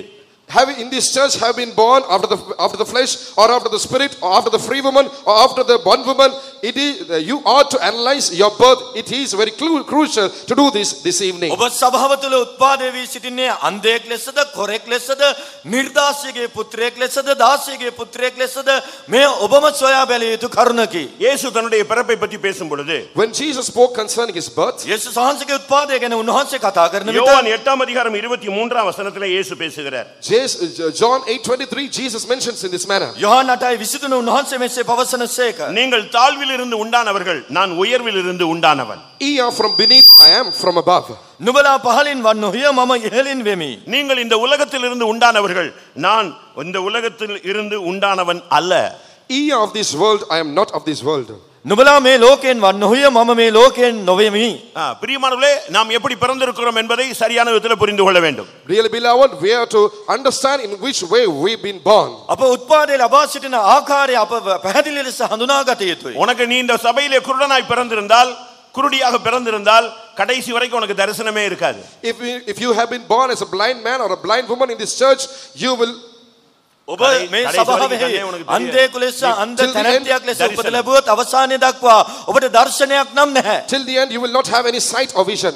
எப்பொழுது தரிசனம் இல்லையோ அங்கே ஜனங்கள் சீர்கெட்டு போவார்கள். Where there is no vision, there the people they go astray. දර්ශනයක් නැති කල සෙනග හිතුවක්කාර වන්නෝය. அது ஊழியரோ விசுவாசியோ சத்தியம் எல்லாருக்கும் ஒன்றுதான். It may be the servant of God or a believer. The truth is the same for everyone. සේවකයන් විය හැකි, අදිලිවන්තයන් විය හැකි, සියල්ලන්ටම සත්‍ය එකයි. தரிசனம் இல்லாமல் விசுவாசியாக இருக்கிறவர்கள் உண்டு, ஊழியர்களே உண்டு. அவர்கள் இந்த கடைசி வரைக்கும் குருடாகவே இந்த மார்க்கத்திலே இருந்து கொண்டே இருப்பார்கள். There are servants of God and believers who have no vision or sight, and they will be blind in this way till the end. දර්ශනයක් නැත්තව අදිලිවන්තයන් සේවකයන් සිටිනවා අවසානයේ දක්වාම ඔවුන් දර්ශනයක් නොමැතිවම දකින්න ලබයි. ஆவியின்படி பிறந்தவர்கள், They that are born of the Spirit. ආත්මයෙන් උත්පාදේ වූවන්. எவ்வளவு பிரச்சனை வந்தாலும் அபிஷேகத்திலே இருப்பான். No matter how many problems they would have to face, they will be always under the මොන anointing. ප්‍රශ්න පැමිණියත් ඔවුන් ආත්මයෙන් සිටිනවා. வாழ்வை ආලේපය තුල. வரட்டும் அபிஷேகத்திலே இருப்பான். When they face sickness, they will be under the anointing. රෝගාතුර වුණත් ආත්මයෙන් සිටිනවා. When they have to face poverty, they will be under the வியாதி anointing. வரட்டும் அவன் விசுவாச அந்த ஆவியிலே இருப்பான். Even when sickness comes, they will be always in the Spirit. ඉංගකමේ විය හැකි, රෝගේ විය හැකි ආත්මයෙන් සිටි. அவனுக்கு என்ன பிரச்சனை வந்தாலும் அவன் ஆவியில பிறந்தவன். அப்படினால அவனுக்குள்ள ஆவியானவர் வேலை செய்து கொண்டே இருப்பார். No matter what problem he would have to face, because he is born out of the Spirit, he will be always found in the Spirit. And the Spirit of God will be working always in him. ඔහු ආත්මයෙන් උත්පාදේ වී සිටින නිසා කුමන ප්‍රශ්න ගැටලු පැමිණියත් ඔහු ආත්මයන් වහන්සේ තුල ආලේපය තුල දකින්න ලබයි. இந்த சபையில வந்து அபிஷேகம் பற்றி இத்தனை வருஷம் ஆகியும் மாம்சத்தின்படி பிழைக்கிறவர்கள் தேவனுக்கு பிரியமாயிருக்க முடியாது என்று வேதம் சொல்லுகிறது. After so many years, after coming in this fellowship and after receiving the anointing of the Spirit of God, and if you are still living in the flesh, they will never be able to please God. මේ මාර්ගය තුලට පැමිණ ආත්මයන් ආලේපය ලබා සිටියත් ඔහු මාංශයෙන් හැසිරෙනවා නම් දෙවියන් වහන්සේව ප්‍රසන්න කරන්න නොහැකි වග දේව වචනය පවසනවා. இதை ரோமர் 8:8 நீங்கள் பார்க்க முடியும். We are able to read this in Romans 8:8. රෝම 8:8 ඔබට කියවිය හැක. இதே சபையில In this very same church, මේ සභාව තුල தேவனால் பிறந்த ஒரு கூட்டம் இருக்கிறது, பிசாசினால் பிறந்த ஒரு கூட்டமும் சபைக்குள்ள இருக்கிறது. there is a group of people who are born of Satan, and there is another group who is born of God. මේ සභාව තුලම දෙවියන් වහන්සේ කරුණ කොටගෙන උත්පාදේ වූවන් සහ යක්ෂයාගෙන් බිහි වූවන් සිටිනවා. இப்ப சில பிள்ளைகள் வந்து எனக்கு பிறக்கல அப்படின்னு ஒரு சிலர் சொல்லுவாங்க. Some say that certain children were not born to them. සමහරුන් පවසනවා මේ දරුවා මාගේ නොවේ කියා. உடனே ஓகேன்னு சொல்லி யாரும் விட்டுற மாட்டாங்க. உடனே அவனுக்கு டிஎன்ஏ பார்க்க ஆரம்பிச்சிருவாங்க. And at the very same time, they will not say okay and accept it as it is. They will start to analyze the DNA. On එක සැනින්ම පිළිගන්නේ නැහැ DNA පරීක්ෂණ පවත්වනවා. இந்தியால ஒரு மினிஸ்டர் அப்படி ஒரு பையன் வந்து சொன்னான், நான் மினிஸ்டருடைய பையன் அப்படின்னு சொன்னான். One day a particular young boy came and told that he was a son from a particular minister in India. ඉන්දියාවේ එක අමාත්‍යවරයෙක් තමාගේ පියා කියා යවුණෙක් පවසන්න පටන් ගත්තා. அவர் இவன் எவனே யாருக்கு தெரியும், எனக்கு தெரியவே தெரியாது, இவனை நான் பார்த்ததே இல்லைன்னு சொல்லிட்டார். He said the minister replied saying, I do not know him at all. I have never seen him earlier. ඒ අමාත්‍යවරයා පැවසිය මොහු කවුද කියා මම දන්නේ නැහැ. கடைசியில கோர்ட்டுக்கு போய் அவன் நிரூபிக்க வச்சுட்டான். அவருடைய டிஎன்ஏ எடுத்து பார்த்துட்டு இவர் அவன் பையன் தான் சொல்லிட்டாங்க. Finally, that young boy went to the courts and they called the DNA analysis. It was confirmed that he was the son of the particular minister. ඒ යවුණේ අධිකරණයට ගියා. අධිකරණයේ තීන්දුව DNA පරීක්ෂා කොට ඒ අමාත්‍යවරයාගේ පුත්‍රයා බව තහවුරු වුණා. இது இவருடைய குழந்தை தான் அப்படினு கண்டுபிடிக்கணும்னா முடிய வச்சு கண்டுபிடிச்சிடலாம். If you are to confirm that he is a child of such a person, with just a single hair you can do so. කෙස් ගහක් පරීක්ෂා කරමින් යමකගේ පුත්‍රයා කියා ඔහු හඳුනාගත හැක. உன்னுடைய சாயலை வச்சு கண்டுபிடிச்சிடலாம். You can identify with your image. ඔබගේ ස්වරූපය දෙස බලා හඳුනා ගන්නට පුළුවන්. நீ ஒண்ணுமே அடையாளமே கொடுக்க மாட்டே அப்படினு சொல்லிட்டு நீ காரி துப்புற அந்த எச்சில இருந்து உன்னை டிஎன்ஏ கண்டுபிடிச்சு இவன் பிள்ளைன்னு சொல்லிட்டு விட்டுருவான். If you would not give anything to check whether he is your son, then if you would through just a spit which you will throw out, you can find out whether பார்த்தா நீங்க ஆண்டவருடைய பிள்ளைகளா மாம்சத்தை ஏது சேஷ்ட புத்திரனா இல்லையாங்கன்னு இந்த கூட்டத்திலேயே நீங்களே DNA போட்டு பார்க்கலாம். Even in this very meeting you can analyze your DNA to see whether you are a child of God. ඔබ මේ රැස්වීමේදී ඔබ දෙවියන් වහන්සේගේ පුත්‍රයෙක්ද නැද්ද යන්න DNA පරීක්ෂා කොට ඔබටම සොයාගත හැකියි. சபைக்குள்ள இருக்குறதுல ரொம்ப சிம்பிளான ஒரு காரியம். Being inside the church is a very simple thing. සභාව තුල සිටීම සාමාන්‍ය දෙයක්, ලෙහෙසි දෙයක්. சபைக்குள்ள எல்லாரும் வருவாங்க. Everyone will come to the church. සභාව තුලද සියල්ලෝම පැමිණෙනවා. பிரசங்கில சொல்லி இருக்கிறது பரிசுத்த ஸ்தலத்துக்கு போக்குவரவு செய்த ஒரு துன்மார்க்கன் மரித்ததை நான் பார்த்தேன். அப்ப அவன் டெய்லி எங்க தான் வந்திருக்கான்? ஒழுங்கா போய்த வந்த ஒரு ஆள் தான். In Ecclesiastes, we read that I saw the wicked who came and went from the holy place. දිනපතා සුද්ධස්ථානයට යමින් එමින් සිටින්නා වූ දුෂ්ටයෙක් මම දුටුවෙමි කියා දේශනා කර පවසයි. பாஸ்டர் அருள்தாஸ் அவர்கள் ஒரு சகோதரிக்கு பிசாசை துரத்தினார்கள். Pastor Arul Das, he delivered a particular sister from a pastor demon අරුල්දාස් possession. යක්ෂාවේශ වූ තැනැත්තියක්ව නිදහස් කරන පිණිස ආඥා කළා. அந்த சிஸ்டர் அப்படியே பக்கா விசுவாசி தான். அப்படியே அதனுடைய ட்ரெஸ், அதனுடைய இது எல்லாம் ஹேர் ஸ்டைல் எல்லாமே ஊழியக்காரங்க தோத்து போயிடுவாங்க. அந்த அளவு ட்ரெஸ் பண்ணி பக்காவா இருக்கு. 28 வருஷம் விசுவாசி. That particular sister was an ideal believer. She used to dress and she used to act and she used to behave even better than the servants of God, and she was a believer for 28 years. ඒ ඇදිලි ඒ සහෝදරිය දෙස බලන විට ඒ සේවකාවන්ට වඩා ලස්සනට හිටියා. එදින මෑගේ ඇඳුම් இப்ப පැළඳුම් பிசாசு பிடிச்சு ஆடுது. தலையெல்லாம் விரிச்சு போட்டு ஆடுது. Now she was demon possessed and she was dancing. නමුත් දැන් හිසකෙස් විහිදාගෙන නටනවා. அப்ப பாஸ்டர் கேக்குறா, நீ எத்தனை வருஷம் ஆச்சு? Yeah. Then the pastor asked from that spirit, how many years is it since you entered this ඒ ආත්මේ person? නැසුවා අවුරුදු කීයක් මෑ තුල සිටිනවා? 28 வருஷமா இருக்கிறேன். I've been inside this sister for 28 අවුරුදු years. 28ක් මෑ තුල සිටිනවා. சபைக்குள்ள வந்து எத்தனை வருஷம் ஆச்சு? How many years is it since you joined this සභාවට fellowship? ඇවිත් වසර කීයද? நான் சபைக்குள்ள வந்து 28 வருஷம் ஆச்சு. It's 28 years since I joined this සභාව fellowship. තුලට ඇවිල්ලා අවුරුදු 28යි. அப்ப எந்த ஊழியக்காரனும் உன்னை கண்டுபிடிக்கலையா? Didn't any That's the servant question. of God identify you? කිසිම සේවකයෙක් අඳුනාගත්තේ නැද්ද? இதுவரைக்கும் உன்னை எந்த ஊழியக்காரனும் கூட்டத்துல கண்டே பிடிக்கலையா? நீ இப்படி ஒரு ஆள் உள்ள உட்கார்ந்து இருக்கிறன்னு கண்டுபிடிக்கலையா? Didn't any servant of God during any meeting identify that you were inside such a person? මෙවැනි තත්වයේ සිටින තැනැත්තෙක් කියා ඔබ ගැන කවුරුවත් හඳුනාගත්තේ නැද්ද? அந்த பிரதர் எப்படி பவர்ஃபுல்லா இருக்காரா இல்லையான்னு நான் ஃபர்ஸ்டே அனலைஸ் பண்ணிடுவேன். அதுக்கு ஏத்த மாதிரி ஆக்ட் பண்ணிட்டே வந்துகிட்டே இருக்கேன். 28 வருஷமா ஆக்ட் பண்ணிட்டே வரேன். The demon replied saying, first I will analyze as to how the power of that brother works. After that I will adjust myself accordingly and work, and thus I've been அங்க உள்ள working. ஊழியக்காரங்க ஏ எப்படி இருக்காங்களோ அதுக்கு ஏத்த மாதிரி நான் act பண்ணி அவங்கள இது வரைக்கும் கண்டே பிடிக்கல. என்னை இப்ப நீ விசாரிச்சு பாரு, என்னை மாதிரி ஒரு ஆளை சபையிலே கிடையாது. And it replied saying, I have been acting according to the way of the servants of God who were found in the particular fellowship, and in this manner the servants of God were unable to find out that I was inside this particular person. And you ask the servants of God, they will say that I was a very good believer. සභාවේ සිටිනා වූ සේවකයන්ගේ ප්‍රකාරයට මම රංගපාල පෙන්වනවා. අද පවා ඔබ අහලා බලන්න මං වගේ හොඳ ඇදිලිවන්තයෙක් මෙහි හිටියද කියලා. இப்போ அவர் சொன்னாரு, சரி கண்டுபிடிக்கல. எப்படி அந்நிய பாஷை பேசும்பொழுது காய்ச்சல் கூடுதலாம், அதெல்லாம் நான் அழகாக ஒரு அந்நிய பாஷை புதுசாக ஒன்று கண்டுபிடிச்சிருக்கேன். அதை பேசுவேன், கை தட்டுவேன், அப்படியே மேனேஜ் பண்ணிவிட்டு இத்தனை தூரம் வந்துட்டேன். இப்போ நீ வந்து திடீர்னு வந்து ஒரே நாளில் போனால் எப்படி போகிறது? எனக்கு 28 வருஷம் எக்ஸ்பீரியன்ஸ் சபைக்குள்ளே. ஒரே நைட்டில் போனால் எப்படி நான் போகிறது? இந்த இயேசு இவ்வளோ நாள் என்னை கண்டுக்காமல் விட்டுட்டாருன்னு இப்போ அங்கே போகிறான் அடுத்த ஆள். அவரை குறை சொல்கிறான். Then the pastor asked him, how come during the anointing and during filling the spirit இப்போ கூட சரியான அபிஷேகம் வந்தால் இங்கே பாதி பேர் ஆட ஆரம்பிச்சிருவான். தப்பா சொல்லி நினைச்சிடாதீங்க. ඔබ කොහොමද ආලේපෙන් පුරුනේ අන්‍ය භාෂා කතා කළේ කියලා අසුවාම නෑ මම අප්තුඩු ගහලා හොඳ අන්‍ය භාෂාවක් சரியான அபிஷேகம் இறங்குச்சுன்னா இப்ப பாதி பேர் வெளியே கேட்ட விட்டு வெளியே ஓடி போயிடுவான். If a true and a genuine anointing descends now, many will start dancing and jumping here and they will go out of the gate. හරි ආලේපයක් බැසාවනම් සමහරු මේ ස්ථානයෙන් පලා යයි පැන යයි. பாஸ்டர் அருள்தாஸ் அவர்கள் பஸ்ஸில் ஏறாமல் வெளியவே நிற்பார். சிஸ்டர்ஸ் ஏறி அவருக்கு சீட்டு போட்டுட்டு உட்காந்துட்டே இருப்பாங்க. எல்லாரும் அந்த சீட்டு யாருக்கு? எனக்கு கொடு, எனக்கு கொடுமா. இவங்க பாஸ்ட் பிரதர் வாங்க வாங்கன்னு வெயிட்டும்பார். கரெக்டாக பஸ்ஸு கிளம்பும் போது ஏறுவார். ஒரு 15 பேர் ஜன்னல் வழியாக டோர் வழியாக தட்டா புட்டான்னு குதிச்சு ஓடிடுவான். இதுக்கு தான் நான் வெயிட் பண்ணம்பார். அப்படி பவர் இப்போ நமக்கு தேவை. When Pastor Arul Das used to travel from one place to another, he would send the sisters ஓட மாட்டாங்க, சேஷ்ட புத்திரர்கள் உட்கார்ந்திருப்பாங்க. He would first send the sisters to board the bus and they will reserve a seat for pastor, and then we ask the pastor to come inside, but then he will keep saying wait, my time has not come. Finally when pastor boards the bus, about 15 of them who are in the bus, they will jump out of the window and go out. The firstborn will not jump out, but the rest would do.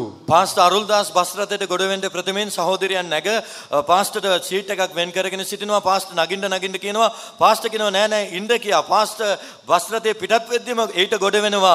Pastor ගොඩ වෙත්ම ඒ bus රථයේ සිටියාව 15 நீங்க ஆவியிலே பிறந்தவர்கள் என்று உங்களுடைய செய்கைகளிலே கண்டுபிடிச்சிடலாம். Through your actions we are able to understand that you've been born of the spirit. ඔබගේ ක්‍රියාවෙන්ම දැනගන්න පුළුවන් ඔබ ආත්මෙන් උත්පාදනය වෙනවද කියලා. நீ விசுவாசியா இல்லையான்னு சொல்ல முடியும். Through your hairstyle we are able to identify whether you are a believer or not. ඔබගේ හිස්සකස් මෝස්තරෙන්ම දැනගන්න පුළුවන් ඔබ අධිවන්තයක්ද නැද්ද உன்னுடைய කියලා. Dress வச்சே நீ யாருன்னு கண்டுபிடிச்சிடலாம். By your clothes we are able to identify as to who you are. ඔබගේ වස්ත්‍රයෙන් ඔබ කවුද කියලා දැනගන්න පුළුවන්. உன்னுடைய தூக்கத்தை வச்சே நீ யாருன்னு கண்டுபிடிச்சிடலாம். By your sleep we are able to understand as to who you are. ඔබ නිදන විදිහෙන් ඔබ කවුද කියලා හඳුනා ගන්න පුළුවන්. இதெல்லாம் நீங்க ஈஸியா அனலைஸ் பண்ணிக்கலாம். முடிக்கலாம். You can easily analyze all these things. ලේසියෙන්ම සමාලෝචනය කරන්න පුළුවන්. ரெண்டு விதமான பிறப்பை குறித்து நான் பேசிக்கொண்டே வருகிறேன். I've been speaking about two different types of birth. දෙආකාර උත්පාදයන් ගැන මම කතා කරමින් ஒன்று පැමිණෙනවා. தேவனால் பிறப்பது, அடுத்து மாம்ச பொல்லாங்கின பிசாசினால் பிறந்தவர்கள் ஒரு கூட்டம் இருக்கு. One is being born of God and the other group being born of Satan or the wicked දෙවියන් one. වහන්සේගෙන් උපත ලැබුවන් අනිත් කණ්ඩායම යක්ෂයාගෙන් නපුරාගෙන් වෙනවා. இவர்களை சபையில் எப்படி கண்டுபிடிப்பது? How can you identify them in the church? මේ කොහොමද සභාවේ දැනගන්නේ? யோவான் 8:44 நாம் பார்க்கும் பொழுது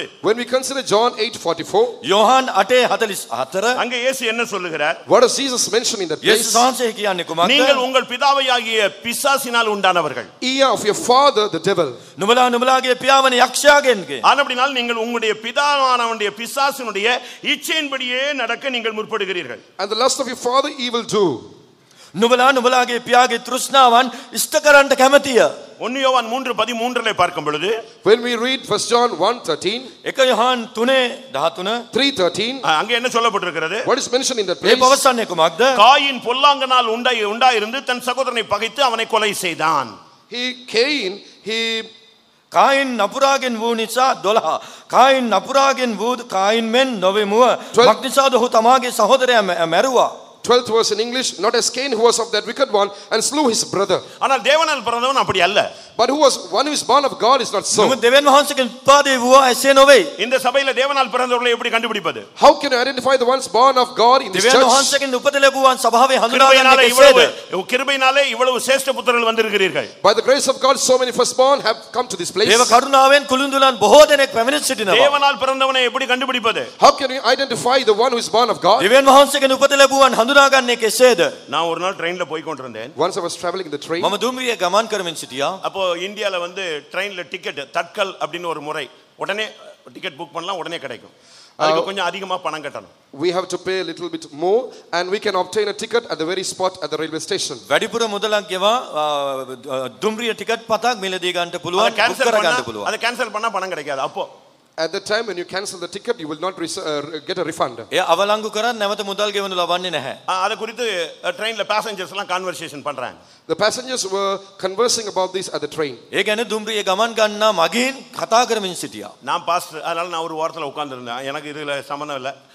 கேன்சல் ஆனாலும் சரி, நல்லா இருந்தாலும் சரி, நம்ம ஊர் போய் சேர்ந்தா போதும்னு உட்கார்ந்திருக்கேன். As I was a pastor, I did not want to get involved in that conversation. Therefore, I was in one corner. I just want to reach my destination. මම පාස්ටර් කෙනෙක්ව සිටි නිසා මම පස්සකට වී ඒ ගැන සම්බන්ධ නොවි වාඩි වී සිටියා. திரும்ப ஏன்ட்ட வந்துட்டாங்க எல்லாரும் சேர்ந்து. After that, they all came to me. ඒ සියලු දෙනා මා වෙත පැමිණියා. ஃபாதர் நீங்க என்ன சொல்றீங்க? Father, what do you say? Father ඔයා කියන්නේ මොනවාද? நான் ஒரு 2 நிமிஷம் அத பேசினேன். I spoke to them for 2 මම විනාඩි minutes. දෙකක් කතා කළා. பேசின உடனே ஒருத்தன் வந்து கேட்டான். After I spoke, one person asked කතාවෙන් me. පසු එක්කෙනෙක් ඇවිල්ලා කියනවා அவன் என்னையும் பார்த்தது கிடையாது, நான் அவனை பார்த்ததுக்கு பிறந்ததுல இருந்தே பார்த்தது கிடையாது. He has never seen me and I've never seen him even from my very birth. ඔහුවත් මා කවදාකවත් දැකලා නැහැ, ඔහු මාවත් දැකලා නැහැ. இந்த சப்ஜெக்ட் பேசி முடிச்சிட்ட உடனே ஒருத்தன் வந்து என்கிட்ட வந்து பேசினா, நீங்க இன்னாருடைய ஃபேமிலியில் உள்ள ஆளா அப்படின்னு ஒருத்தன் வந்து கேட்டான். எனக்கு புரியவில்லை. நீ எப்படி என்ன? இல்ல எப்படி கண்டுபிடிச்சேன்னு உயரத்தை வச்சு சொல்லிட்டியா அப்படின்னா, இல்ல உங்க சவுண்டு அந்த சவுண்டோட ஈக்குவல் கரெக்டா வருது.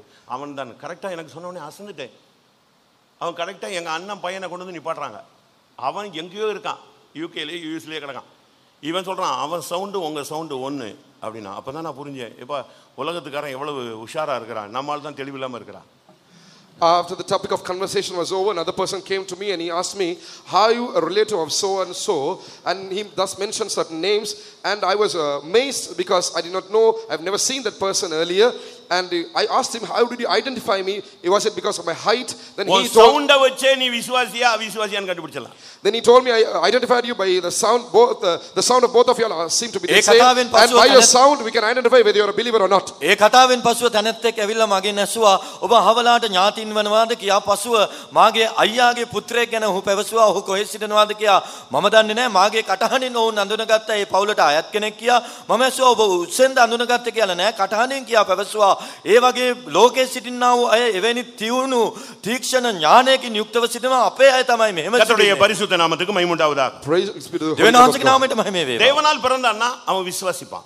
If one is born of God, he will believe. දෙවියන් වහන්සේගෙන් උපත ලැබුවන් අදහනවා ඇත. தேவனால் பிறந்தவங்களை கண்டுபிடிக்கிறதுக்கு ஒரு 7 ஒரு அடையாளம் சொல்றேன். I will give you 7 things in order to features of the person whom you can identify as a son of God. දෙවියන් And the one වහන්සේගෙන් is born උපත of ලැබුවන් God. හඳුනා ගන්න ලක්ෂණ 7ක් කියන්නම්. 1 யோவான் 5:1 படி தேவனால் பிறந்தவன் விசுவாசிக்கிற எவனும் தேவனால் பிறந்தவன்.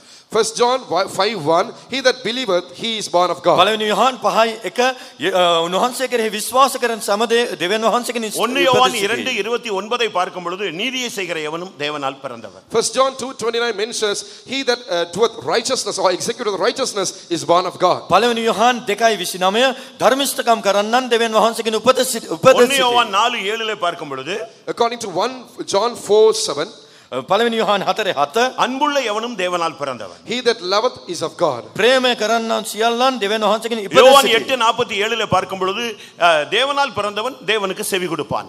John 8:44 we are able to see that he that is born of God shall hearken to God. Yohan 8 අප කියවන්නේ දෙවියන් වහන්සේගෙන් උපත ලබා සිටින්නා උන්වහන්සේගේ හඬ අසනවා කියා. 3 யோவான் 11 பார்க்கும் பொழுது நன்மை செய்கிற எவனும் தேவனால் பிறந்தவன். 3 John the 11th verse we are able to read that he that doeth good is born of God. තුන්වෙනි යොහන් 11 වෙනි පදයේහි යහපත්කම් කරන්නෝ දෙවියන් වහන්සේගෙන් ඉපද සිටි. 1 யோவான் 5:18 பார்க்கும் பொழுது When we consider 1 John 5:18 පළවෙනි යොහන් 5:18 தேவனால் பிறந்தவன் பாவம் செய்யான். he that is born of God committeth no sin. දෙවියන් වහන්සේගෙන් ඉපදී සිටින්නා පව් නොකරයි. தேவனால் பிறந்தவன் தன்னை காக்கிறான். He that is born of God keepeth himself. දෙවියන් වහන්සේගෙන් උපන් තැනැත්තේ තමා ආරක්ෂා தேவனால் කරගන්නේ. பிறந்தவனை பொல்லாங்கன் அவனை தொடான். He that is born of God the wicked one shall not touch him. දෙවියන් වහන්සේගෙන් උපත ලැබූ තැනැත්තා නපුරා අතගස්සන්නේ නැහැ. இப்போ நீங்க யாருக்கு பிறந்தீங்கன்னு கண்டுபிடிச்சிடலாம். Now we can understand as to whom we are born දැන් to. ඔබ කාටදව උපත ලබා සිටිනවාද කියා තේරුම් ගන්න. உலகத்துல சண்டை போட ஆரம்பிச்சிட்டா கொஞ்சம் டஃப்பா பேசும் பொழுது மரியாதை எல்லாம் குறைஞ்சு நீ யாருக்கு பிறந்த அப்படிமா. When you fight in அதை the world, கேட்ட உடனே இவனுக்கு ரத்தமெல்லாம் சூடாயிடும். when you fight in the world and the fire, when it எப்படி இப்படி கேட்கலாம்? ඔබ කාගේ දරුවෙක්ද කියා කේන්ති ගියාම සමහරව යාර අසනවා. පද கேட்டா එසේ யாருக்கு අතුවත් பிறந்தது? සමහරුන්ගේ ලේ රත් වෙනවා. and he'll be asking whose son are you in this manner when you it is mentioned நான் that கேக்குறேன், when நீங்க his யாருக்கு blood will start பிறந்தவர்? boiling, will get very angry. මම ඔබගෙන් අහනවා ඔබ කාගෙන් උපත ලැබුවාද Then කියලා. I will ask him saying who are you born to? குருடாய் பிறந்தீர்களா? சப்பானியாய் பிறந்திருக்கிறீர்களா? Have you been born blind? Have you been born crippled? අන්ධයෙක්ව බිහි වුණාද? ஆவியிலே කුරෙක්ව බිහි பிறந்திருக்கிறியா? වුණාද? மாம்சத்துல பிறந்திருக்கிறியா? Have you been born after the spirit or after the flesh? ආත්මෙන් ඉපදුනාද? මාංශෙන් ඉපදුනාද? அடிமையா பிறந்திருக்கியாயா? சுயாதீனமாய் பிறந்திருக்கிறாயா? Have you been born of the free woman or of the bondmaid? දාසයෙක් ලෙස ඉපදුනාද? නිර්දාසයෙක් ලෙස ඉපදුනාද? சபைக்குள்ளே நீ இருக்கிற. ஆனா பிசாசினால் பிறந்தாயா? இல்லாவிட்டால் தேவனால் பிறந்தாயா? You are in the church, but have you been born of God or after or born of the Satan? ඔබ සභාවේ සිටිනවා. ඔබ දෙවියන් වහන්සේගෙන් උපත ලැබුවාද? යක්ෂයාගෙන් ඉපදුනාද? அப்படி எப்படி அது எப்படி சபைக்குள்ள பிசாசினால் பிறந்தவன் இருக்க முடியும்? If so, how can the people who are born of Satan be found in the church? ඒ කොහොමද යක්ෂයාගෙන් ඉපදුනා අය සභාවේ ඉන්නේ? 3 வருஷம் ஊழியம் செஞ்சவனே பிசாசா மாறிட்டானே. திருப்பி எப்படி இல்லாம இருக்க முடியும்? He who served God for 3.5 years, he became possessed by the Satan. අවුරුදු So how 3මාරක් can- සේවය කර තැනැත්තාම යක්ෂයෙක් බවට පත් වුණා නම් සභාව තුළ යක්ෂයන් නොසිටින්නේ කෙසේද? யோவான் 6:70 இயேசு சொல்கிறார் உங்களுக்குள்ள ஒருத்தன் பிசாசா இருக்கிறாங்கிறார். பிசாசாவை மாறிட்டான். கொஞ்ச நாள்ல அவன் டிரான்ஸ்ஃபார்ம் பண்ணிடுச்சு அது. In John 6:70, Jesus mentioned saying, there is one of you who is of the Satan. He became as Satan or demon possessed. නුඹලාගෙන් එක්කෙනෙක් යක්ෂයෙක් කියයි කියා යොහන් 8:70 යේසුස් වහන්සේ කියනවා 6:70 කියනවා ඔහුව යක්ෂයා යක්ෂයෙක් බවට පත් කළා. ஒரு இடத்துல கூட்டம் நடந்து கொண்டிருந்தது. There was a meeting taking place in one place. එක් ස්ථානයක රැස්වීමක් ஒரு පවත්වන டாக்டர் තිබුණා. There was a doctor. වෛද්‍යවරයෙක් அவருக்கு සිටියා. கொஸ்டின். அவருக்கு ஒரு question. There was a question. ඔහුට He ප්‍රශ්නයක් had a තිබුණා. question. என்ன கொஸ்டின்? What was the මොනවාද question? ප්‍රශ්නේ? விசுவாசிக்குள்ள பிசாசு வருமா? Can a believer get demon possessed? ඇදිලිවන්තයෙක් තුලද යක්ෂයෙක් රිංග ගන්න පුළුවන්ද? அபிஷேகம் பெற்றவனுக்குள்ள பிசாசு வருமா? Can the devil creep into a person who is been ආලේපන anointed? තැනැත්තෙක් තුලද යක්ෂයා රිංග ஊழியம் ගන්න පුළුවන්ද? செய்யறவனுக்குள்ள பிசாசு வருமா? Can the devil creep into a servant of God? සේවකයන් තුලද යක්ෂයෙක් රිංග ගන්න පුළුවන්ද? அப்ப நான் விசுவாசி. I was a believer at that time, එවිට මම ඇදිලිවන්තයෙක්. ஆனா எங்க பிரதர் ரொம்ப ஷார்ப்பான ஆளு. but our brother was very smart. අපගේ සහෝදරයා ඉතා තියුණු කෙනෙක්. அந்த டாக்டர் பார்த்து சொன்னாரு, He replied, the doctor saying, ඒ වෛද්‍යවරයාට පැවසුවා எப்படி உள்ள வந்தீங்கன்னு கேட்டார். he asked him saying, how did you come inside? කොහොමද ඇතුළට ආවේ? இந்த கதவு வழியா தான் வந்தேன். I came through this door. මේ දොරෙන් ආවා. கதவு திறந்துருந்துச்சான். Was the door open? දොර ඇරලා තිබ්බද? ஆமா. Yes. ඔව්. கதவு திறந்ததுனால நீ வந்துட்ட. இப்போ உன் கூட உன் நாயும் கதவு திறந்ததுனால இந்த வந்து படுத்துருக்கு பாருன்னு சொன்னார். He said, because the our door was, நாயும் அவர் கூடயே வந்து ஜெபத்துல ஒரு சைடுல படுத்துருந்துச்சு. he said, because the door was open, you opened, you came in, and கதவு the dog followed திறந்திருந்தா you. பிசாசு இல்ல, சாத்தான் இல்ல, அப்போலியோன் இல்ல, அபத்தோன் இல்ல, சர்ப்பம் இல்ல. 7 தலை 10 தலை சர்ப்பமும் பழு சர்ப்பமே வந்து படுக்கும். not just the Apollyon or the quick. Satan or the devil or the this thing, but the seven-headed serpent himself can come inside and dwell. දොර ඇරලා තිබ්බ නින්දා ඔබත් ආව ඔබගේ බල්ලත් ඇවිල්ලා මෙතන ඉඳගත්තා. ඒ වගේ තමයි දොර ඇරලා තිබ්බොත් යක්ෂයා නෙමේ, සාතන් නෙමේ, සර්පයා නෙමේ, රතු සර්පයාත් ඇවිල්ලා රිංග ගනී කියලා இன்றைக்கு පරසුවා. நீங்கள் சேஷ்ட புத்திரன் என்பதை நினைவில் வைத்துக் கொண்டு திரும்பி சொல்ல வேண்டும். Today you should return from this place keeping that you are the firstborn in your mind. ඔබ කුළුඳුලා යන්න ඔබගේ මනසේ තබාගෙන මෙහින් බැහැරවන්න. இன்றைக்கு நான் ரெண்டு பேரை உங்களுக்கு முன்பாக வைக்கிறேன். I will present you two people this evening. ඔබ ඉදිරියේ දෙදෙනෙක් තබන්නම්. ஒரே தகப்பனுக்கு பிறந்தவர்கள், They were born to the same father, එකම පියාට උපත ලැබුවාන්. ஆனால் ரெண்டு தாய்க்கு பிறந்தவர்கள். but they were born to two different නමුත් mothers. මව්වරු දෙදෙනෙකුගෙන් බිහි தகப்பன் වුණා. ஒன்று, தாய் இரண்டு. One father, two mothers. එක පියෙක් මව්වරු දෙදෙනෙක්. ஒரே வீட்டில் பிறந்தவர்கள், They were born in the same house. එක නිවසේ උපත ஒரே ලැබුවා. வீட்டில் வளர்ந்தவர்கள். They grew up in the same house. එකම නිවසේ ඇතිදැඩි වුණා. அதுல ஒருத்தன் சேஷ்ட புத்திரன் என்று அழைக்கப்பட்டான். Amongst them, one was called as the firstborn. එක්තැනැත්තෙක් කුළුඳුලා ලෙස හඳුන්වනු ஆனால் ලැබුවා. நாட்கள் போன பொழுது அந்த பாகத்தை அவன் இழந்தான், இன்னொருவன் அந்த பாகத்துக்கு வந்து சேர்ந்து விட்டான். But as days passed by, the person was called as the firstborn, he lost it, and the other came in his position. කල්ගත වෙත්ම ඔහුගේ කුළුඳුල්කම ඔහුට හිමි වුණා. අනිත්‍යලත්තාට කුළුඳුල්කම ලැබුණා. சபைக்குள்ள வந்ததுனால, விசுவாசியா மாறினதுனால, ஊழியத்துக்கு வந்தபடினால நாம் எல்லாரும் சேஷ்ட புத்திரர்கள் அது கிடைக்கும் நினைக்க கூடாது. வாழ்க்கை சேஷ்ட புத்திர வாழ்க்கை வாழ்ந்து காட்ட வேண்டியது அவசியம். Because you've been saved, because you've come to this church, and because you joined the ministry, we cannot think that we have received or we become the firstborn. It is our life which determines our firstborn. සභාවට That's ආනිසා right. සේවයට ආනිසා කුළුඳුලන් වනවා නොව අපගේ ජීවිතය මත තමයි ඒ රැඳී පවතින්නේ. ஆபிரகாமுக்கு ரெண்டு பிள்ளைகள் பிறக்கிறார்கள். Abraham, he gave birth to two ආබ්‍රහම් children. පුත්‍රයන් දෙදෙනෙකුට උපත දුන්නා. சரி, ஆபிரகாமுக்கு மொத்தம் எத்தனை பிள்ளைங்க சொல்லுங்க? How many children did Abraham ආබ්‍රහම්ට පුත්‍රයන් totally key දෙනෙක්ද beget? කියා කියන්න? ஆபிரகாமுக்கு மொத்தம் எத்தனை பிள்ளைங்க? How many children did he have? ආබ්‍රහම්ට පුත්‍රයන් කී දෙනෙක් සිටියාද? ஒன்னுன்னு சொல்றவங்க, All those who say one. එක්කෙනෙක් කියන අය, ஒன்னுன்னு சொல்றவங்க கை வைத்துங்க. All those who say එක්කෙනෙක් one කියන අය child. අතොස්සන්න. நாங்க பார்த்ததே இல்லை. அப்படியா? We've never seen. ரெண்டுன்னு අපි சொல்றவங்க. දැකලා නැහැ. Those who say two children. දෙදෙනෙක් කියන අය, சரி, இப்ப சொல்லுங்க எத்தனை பேர்? දැන් Now you කියන්නේ may say, කී දෙනෙක්? how many did he have? சொல்லுங்க. 7 பிள்ளைங்களா? இன்னொருத்தனை விட்டீங்களே. மொத்தம் 8 பிள்ளைங்க. அவர் ரொம்ப சீக்ரெட் லைஃப். நீங்க ஆபிரகாம்னா பெரிய ஆள் நினைச்சிடாதீங்க. பயங்கரமான சைடு எஃபெக்ட்லாம் ரொம்ப இருக்கு. Altogether he had 8 children. Do not think because he was called as Abraham, he was a very genuine வெளியே character. ஆபிரகாம் கீ வெளியே நிசா He had a தெரிஞ்சது secret life. வெளியே தெரிஞ்சது சாரால், கொஞ்சம் அதிகமா தெரிஞ்சது ஆகார், இன்னும் தெரியாத ஒரு ஆள் இருக்கா. அவ தான் 6 பிள்ளையை பெத்தவா. அவ தான் கேத்தூர் ஆள். The public wife இப்ப கூட is நீங்க Sarah. விசாரிச்சு பார்த்தா பாதி வரைக்கும் இப்படி தெரியல. சரி சாரி. Sarah, சப்ஜெக்ட்டுக்கு வாங்க. and the other wife whom you know is Hagar, and the third secret wife whom he had was සාරව හොඳින් දන්නවා, හාගර්ව කෙතුරා. ටිකක් දන්නවා. ඊට පස්සේ ඇය තමයි දරුවන් ඉතිරි දරුවන් වැදුවේ. கர்த்தருடைய பரிசுத்த நாமத்துக்கு மகிமை உண்டாவதாக. glory be to the holy name of God. දෙවෙනි වහන්සේගේ නාමයට මහිම වේ. முதலாவது பிறந்தது இஸ்மவேல். The firstborn was Ishmael. පළමුවට උපදුනේ Ismail. இரண்டாவது பிறக்கிறது உங்களுக்கு எல்லாருக்கும் தெரியும். யாரு? ஈசாக்கு. The secondborn was Isaac. දෙවෙනියට උපදුනේ ඊසාක්. பைபிள் கூட அடுத்த 6 பிறந்தது வளர்ந்தது எங்க இருந்தது அட்ரஸ் ஒண்ணுமே சொல்லாம அதை லைட்டா இன்ட்ரோடியூஸ் பண்ணிட்டு அப்படி போயிருது. 25ஆம் அதிகாரத்துல ஒரு 6 வசனத்துல ஒரு ஹிஸ்டரியே 6 பிள்ளை பெத்தான். அப்படி கதை முடிச்சு அவனுக்கெல்லாம் செட்டில்மெண்ட் முடிச்சு கதையை முடிச்சிருச்சு. பைபிளே முடிச்சிருச்சு.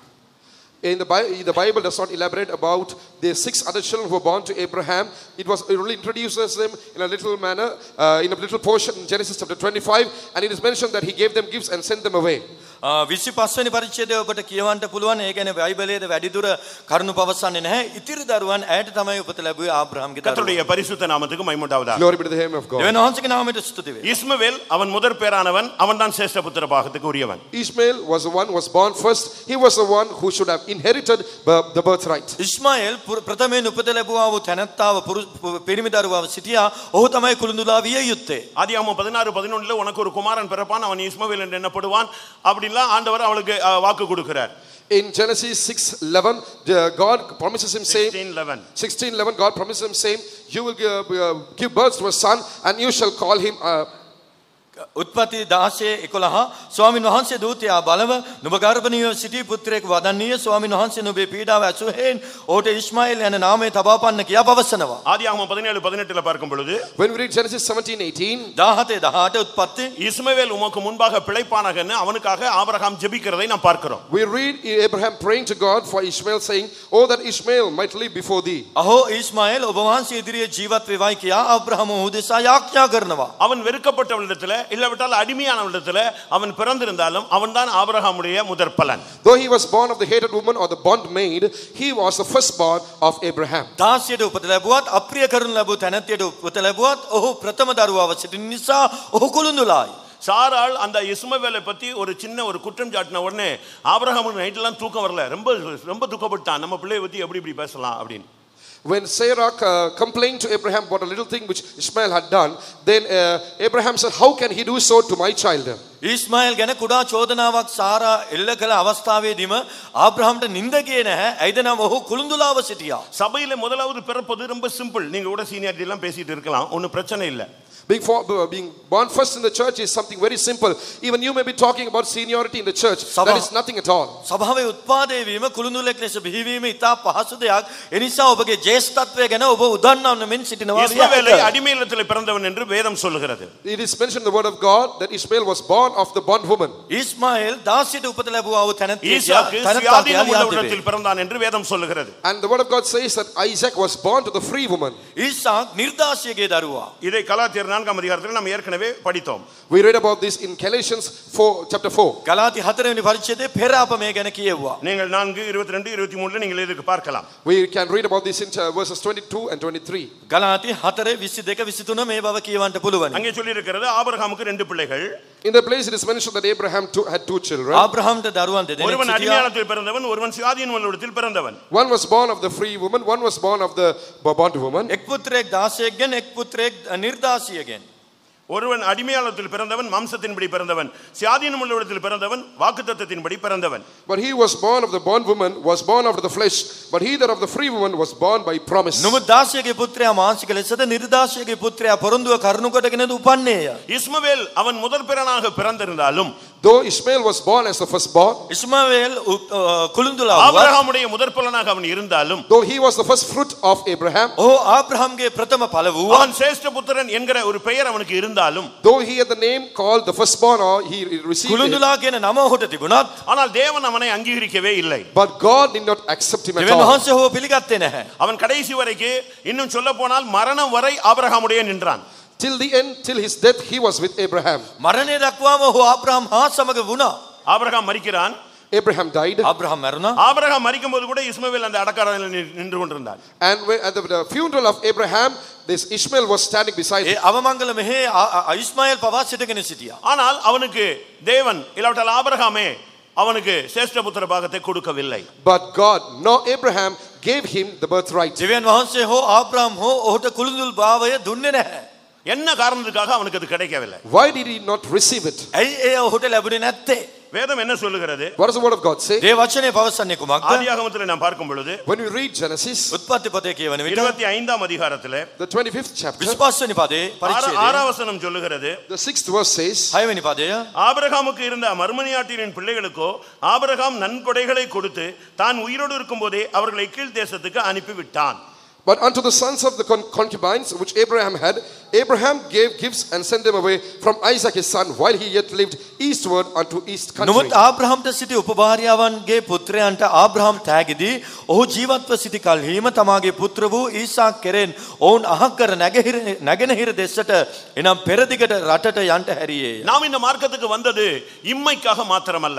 We did not come to this way or this truth for this life only. මේ සත්‍යතාවයට අප පැමිණියේ මේ ලෝකයේ දේවල් සඳහා விடுதலைக்காக පමණක් නොවේ.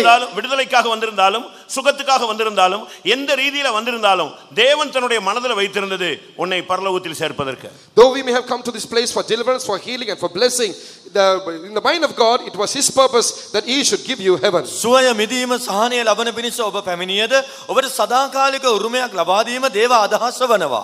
நமக்கு நல்ல ஒரு மனைவி, நல்ல ஒரு புருஷன், நல்ல பிள்ளைங்க, நல்ல காரு, நல்ல வசதி, நல்ல பணம் கிடைச்சிருச்சு, ரைட்டு, நம்ம வெல் செட்டில்டு அப்படி நீங்க நினைச்சிட்டு இதுதான் போதும்னு சொன்னா கர்த்தர் உங்களுக்கு நன்கொடைகளை கொடுத்து இங்கேயே க்ளோஸ் பண்றாருன்னு அர்த்தம். Because you're thinking that you are well settled because God has given you a good wife, good husband, good children and good wealth and good job and so on and so forth, and if you are settled and if you are satisfied with it, then it means that God has given you gifts and sent you away. හොඳ භාර්යාවක් හොඳ පුරුෂයෙක් ගෙවල් දොරවල් මුදල් හදල් රැකියාව සියලු දේ හොඳ දේ ලබා දී ඔබ ඒ හා සමගම පිටත් වී ගියා නම් ඇති කියා පවසනවා නම් දෙවියන් වහන්සේ කියන්නේ ඔබට තෑගිදී ඔබ පිටත් කර යවනවා ඔබගේ කතාව ඉන්න இல்ல, අමාරයි. பிரச்சனை, போராட்டம், வியாதி, விசுவாச போராட்டம், பரிசுத்தத்தின் போராட்டம், பிரதிஷ்டையின் போராட்டம், ஒரே பிரச்சனை, எதிர்ப்புகள், கலக்கங்கள், துக்கங்கள், இந்த சிலுவையாகவே இந்த பாதை போய்கிட்டு இருக்குன்னு சொன்னா உன்னை பரலோகத்துக்கு கொண்டு போறாருன்னு அர்த்தம். எதுங்கிறத நீங்க கண்டுபிடிங்க. Instead, but if you're facing so many problems and trials and temptations and the trial of faith and problem concerning each and every matter in your life, and if you're bearing the cross in your life, it means God has decided to take you to heaven. දුක්ඛම් කටළු පීඩා සෝදිසි නිന്ദා අවමාන කුරුසි මාර්ගය මේ සියල්ල ඔබට පැමිණෙනවා නම් ඔබ ස්වර්ගයේ කරා ගෙන යන වගයි ඔබ ගමන් කරන්නේ ඔබ කවුද කියා ඔබම තේරුම් ගන්න. எனக்கு வீடு வேணும், கார் வேணும், ஃபாரின்ல வேலை வேணும், நல்ல பிள்ளைகள் இருக்கணும், ரொம்ப டீசெண்டா ஹைடெக்கா சர்ச்சுக்கு வந்துட்டு போனோம். அப்படி ஒரு 11 மணிக்கு தான் வருவோம், பிரசங்கத்துக்கு மட்டும்தான் வருவோம், பாட்டுக்கு வர மாட்டோம், அந்நிய பாஷை பேச மாட்டோம், பாட்டு புஸ்தகம் கொண்டு வர மாட்டோம், நாங்கள் கை தட்டினதே கிடையாது. அப்படியே வந்து அப்படியே ஹையா வந்துட்டு ஹையா போவோம் அப்படின்னா பரலோகத்தை நீ மறந்துடணும். இங்கேயே செட்டில்மெண்ட் க்ளோஸ் ஆகுதுன்னு அர்த்தம். If you only want a good job, a good husband, good wife and good children, and if you want a well settled, if you want to come decently to the church only at 11 a.m. in the morning, only for the sermon and not for singing, or you don't want to get filled in the spirit or speaking in unknown tongues, it means that God is only giving you gifts and sending you away. හොඳ භාර්යාවක් And you හොඳ just have to පුරුෂයෙක් forget heaven in your car life. එකක් රැකියාවක් පිටරට රැකියාවක් ඔබ 11ට එන්නේ ලස්සනට ඇවිල්ලා 11ට දේශනාවට පමණක් ඇවිල්ලා යනවා අන්‍ය භාෂා කතා කරන්නේ නැහැ ආත්මෙන් පිරෙන්නේ නැහැ මේ වගේ සිටින්න කැමති නම් ඔබගේ කතාව මේ ලෝකයේ හා සමග හමාරයි ඔබ ගත කරන්නේ එවැනි ජීවිතයක්. முந்தைய நாட்கள் எல்லாம் ஸ்கூல்ல நீங்க பாத்தீங்கன்னா ஒரு 3 எக்ஸாம் தான் மெயினா வைப்பாங்க. During the early days at school, they only used to have Even India. Even in India, they only used to have only 3 important exams. සාමාන්‍යයෙන් ඉන්දියාවේ ප්‍රධාන විභාග 3ක් පෙර පවත්වනවා. Quarterly, half-yearly, final. Quarterly, halfly and final. ඒ ආකාරයෙන් විභාග 3ක් පවත්වනවා. திரும்ப கொஞ்சம் ஸ்டைல் மாறின உடனே மந்த்லி எக்ஸாம்னு கொண்டு வந்து நிப்பாட்டினாங்க. Fine.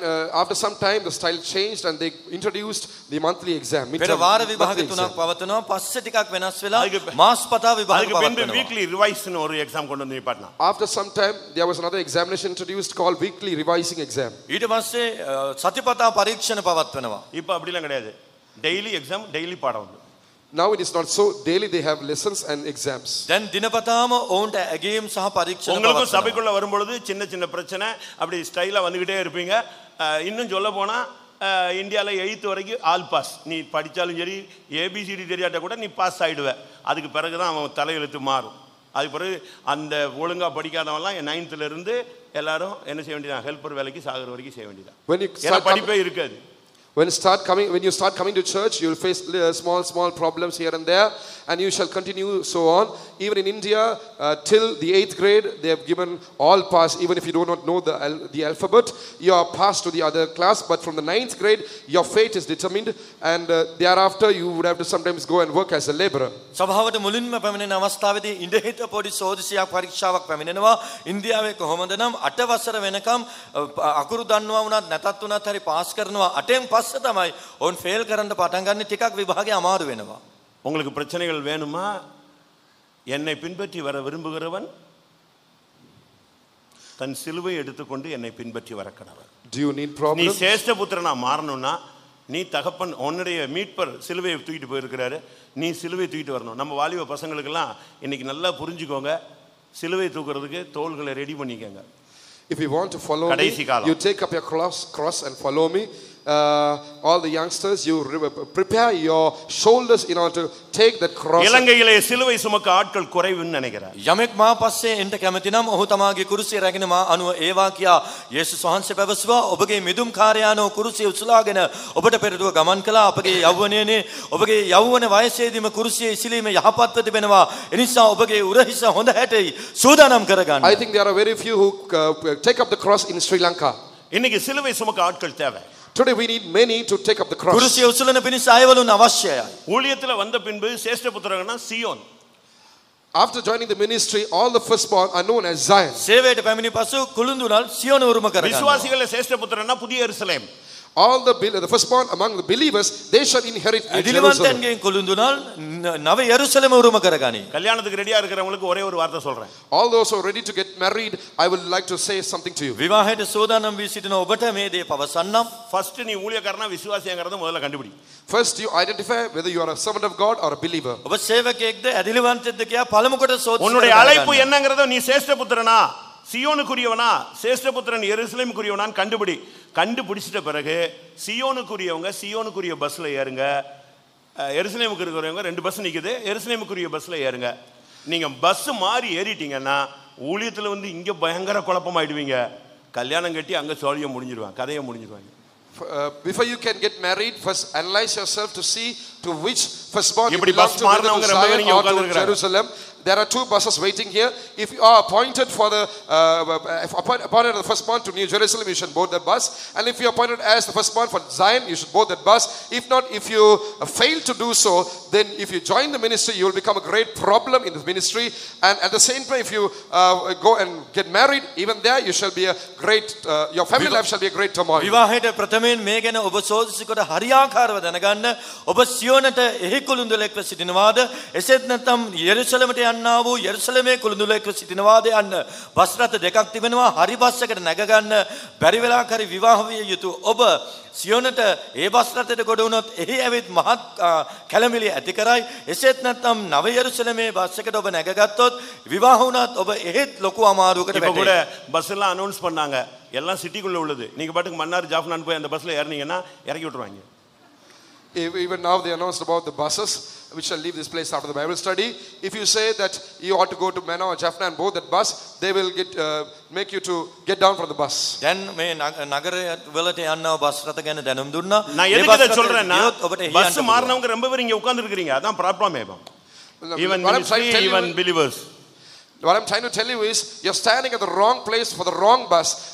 Whether the servants, it is the same matter concerning the servants of God. நான் சொல்றது சரின்னு சொல்றேங்க. ஒரு அல்லேலூயா சொல்லுங்க. බස් එක මාරු වෙලා What I'm saying is නැගගත්ත කට්ටිය right. මෙහි ඉන්නවා. Raise your hands and සේවකයන් shout මැද hallelujah. ඇදිලිවන්තයන් මැද එසේ හරි කියන අය මා කියන දේ நான் හරි சொல்றது කියන අය சரின்னு சொல்றேங்க. ஒரு அல்லேலூயா හalleluya சொல்லுங்க. All those say what I'm saying is correct. Shout a මා hallelujah. කියන දේ හරි කියන අය හalleluya කියන්න. இப்ப தெரிஞ்சிருச்சா எல்லாருமே பஸ் மாறினவங்க தான் பாதி பேர். Now are you able to understand that all of you are found in this place? கல்யாணம் බස් එක Go මාරු to the වෙච්ච අය wrong තමයි. bus. கல்யாணம் கட்டினவங்ககிட்ட என்னப்பான்னு கேட்டா முதல்லயே இந்த ஊழியம் தெரிஞ்சிருந்தா நான் வந்திருப்பேன்னு சொல்றான். கல்யாணம் கட்டாதவன்ட்ட சொன்னா எங்க அப்பா வேணா ஊழியத்துக்கு கூட்டு போங்க, நான் வந்துடுறேன், நான் அங்க போறேன்னு சொல்றான். If you ask them once who are married, how is your married life, they will say, if I have known about this ministry earlier, I would have joined the ministry. But if you ask the single or the bachelors, they will reply saying, if you want me to join the ministry, then you can take my father. I am not willing to join soon. විවාහ වී සිටින කෙනෙක්ගෙන් කොහොමද විවාහ ජීවිතය කියලා ඇහුවාම අපරාධ දන්නවා නම් පෙර දන්නවා නම් සේවය ගැන මම සේවයට ඇවිල්ලා ඉන්නවා කියලා පවසනවා. යෞවනයෙක්ගෙන් ඇසුවා නම් කියනවා නෑ අපේ තාත්තව ඕනනම් සේවයට ගන්න මම විවාහ වෙනවා කියලා. இஸ்மவேல் முதல் பிறந்தவன். Ishmael was born first. ඉස්මவேල් ප්‍රථමයා කුළුඳුල. ஆனால் அவனாலே அந்த முதற் பலனை பற்றிக்கொள்ள முடியல. But he could not preserve or cling on to the birthright. නමුත් ඒ කුළුඳුල්කම රැක ගන්නට ඔහුට නොහැකි විය. காரணம் என்ன? What was the reason? හේතුව කුමක්ද? ஆதியாகமம் 16:12 சொல்லுகிறது அவன் துஷ்டனாய் இருப்பான். In Genesis 16:12 it is said that he shall be wicked. උත්පත්ති 16:12 කියනවා ඔහු දුෂ්ටයෙක්ව සිටිනවා. ஆதியாகமம் 16:12 சொல்லுகிறது அவனுடைய கை எல்லாருக்கும் விரோதமாக இருக்கும்.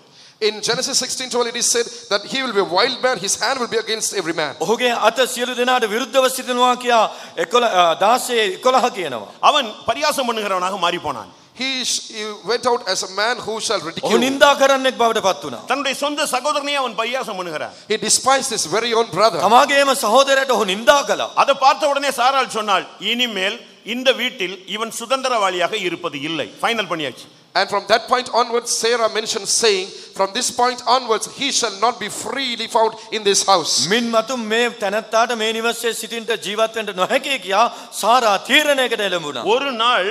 ஒரே ஒரு நாள் தன்னுடைய சகோதரனாகிய ஈசாக்கை அவன் பரியாசம் பண்ணபடினால அவனுடைய லைஃப் டைம் ஃபுல்லாவே அந்த வீட்டை விட்டு வெளியே போக வேண்டிய ஒரு சூழ்நிலை சேஷ்டபுத்திர பாகம் அவனை விட்டு போய்விட்டது. One particular day, because he despised his brother just once, he had to leave that house for his entire lifetime, losing his birthright or the එකම එක දවසක ඔහුගේ සහෝදරයාට එකවරක් නින්දා කළ බැවින් ඔහුගේ ජීවිත කාලය මුළුල්ලේම ලැබිය යුතු ඒ කුළුඳුල්භාවය ඔහුට අහිමි වුණා. நம்ம பரியாசம் சொன்ன உடனே கொஞ்சம் ஜோக் அடிக்கிறது, கதை அடிக்கிறது, சிரிக்க வைக்கிறது, எல்லாரையும் சிரிக்க வைக்கிறது, இவன் ஜோக்கரா மாறிடுவான், இப்படிலாம் இருக்கிறது தான் நம்ம பரியாசம் அப்படின்னு நினைக்கிறோம். ஆனா பைபிள் சொல்லுகிற பரியாசம் வேற.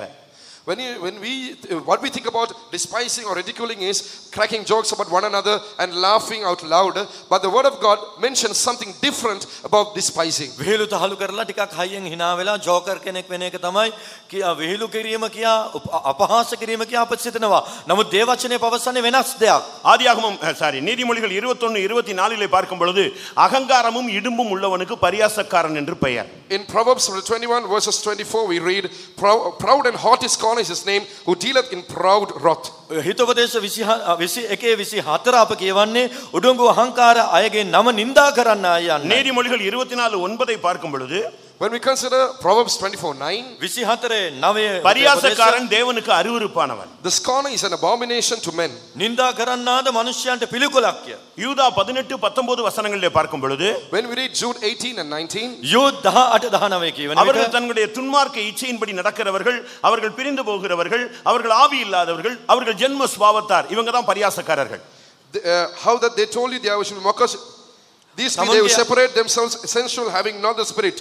තමුන්ගේ අබත්තික තෘෂ්ණාවල හැසිරෙන්නා වූ, සරදම් කරන්නා වූ, මානසිකව සිටින්නා වූ අයව සිටිනවා ભેද කරන්නන් ලෙස දක්වන ලබයි. நீதிமொழிகள் 29:8 பார்க்கும் பொழுது பரியாசக்காரர்கள் பட்டணத்திலே தீ கொளுத்தி விடுகிறார்கள் என்று சொல்கிறார்கள். In Proverbs 29:8 we read, scornful men bring a city into a snare. නින්දා කරන්න නගරයේ ගිනි අවුලවයි කියා 29 හිතෝපදේශ 29:8 කියවනවා. கர்த்தருடைய பரிசுத்த நாமத்துக்கு மகிமை உண்டாவதாக. Glory be to the holy name of God. වෙනවාසක නාමයට මහිම වේවා. இதுதான் இஸ்மவேல் தன்னுடைய சேஷ்ட புத்திர பாகத்தை இழந்து போகிறதுக்கு முதல் காரணம். This is the first reason for Ishmael to lose his birthright. තම කුළුදුල්කම අහිමි කරගන්න ප්‍රථම හේතුව මේයි. இரண்டாவது அவனை குறித்து நாம் பார்க்கும் பொழுது, secondly when you consider about him, දෙවනුව බලන විට ஆதியாகமம் 21:21 பார்க்கும் பொழுது அவன் எகிப்திய பெண்ணை போய் விவாகம் பண்ணுகிறான். in Genesis 21:21 we read that he went and married an Egyptian woman. උත්පත්ති 21:21 අප කියවන්නේ මිස්රයේ භාර්යාවකට ප්‍රිය වේ. பாஸ்டர் டி அவர்கள் பேசும் பொழுது ஒரு விசுவாசியை கண்டுபிடிக்கணும்னா அவனுடைய மேரேஜ் காரியத்துல கண்டுபிடிச்சிடலாம்னு சொல்வார். அவன் விசுவாசியா இல்லையாங்கிறது மேரேஜ்ல கண்டுபிடிச்சிடலாம். Where Pastor T mentions about this saying that you can identify a particular person as a believer or not at his wedding or marriage, when it comes to his marriage. පවසනවා යම් කෙනෙක් ඇදිලිවන්තෙක්ද නැද්ද කියා ඔහුගේ විවාහයේදී තේරුම් ගන්න පුළුවන් කියා. கர்த்தருடைய பரிசுத்த நாமத்துக்கு மகிமை உண்டாவதாக. Glory be to the holy name of God. වෙනවාසක නාමයට මහිම වේවා. ஆதியாகமம் 28:9 போய் அவன் ஏசாவோடு அவன் ஜாயின் பண்ண ஆரம்பிக்கிறான். In Genesis 29:8 he went and joins with Esau. උත්පත්ති 28:9 ඔහු ඊසාක්ට තර්ජනය එල්ල කරනවා. ஆதியாகமம் 37:27 பார்க்கும் பொழுது when we read Genesis 37:27, 27 Ishmael business mind உள்ள ஒரு ஆளு.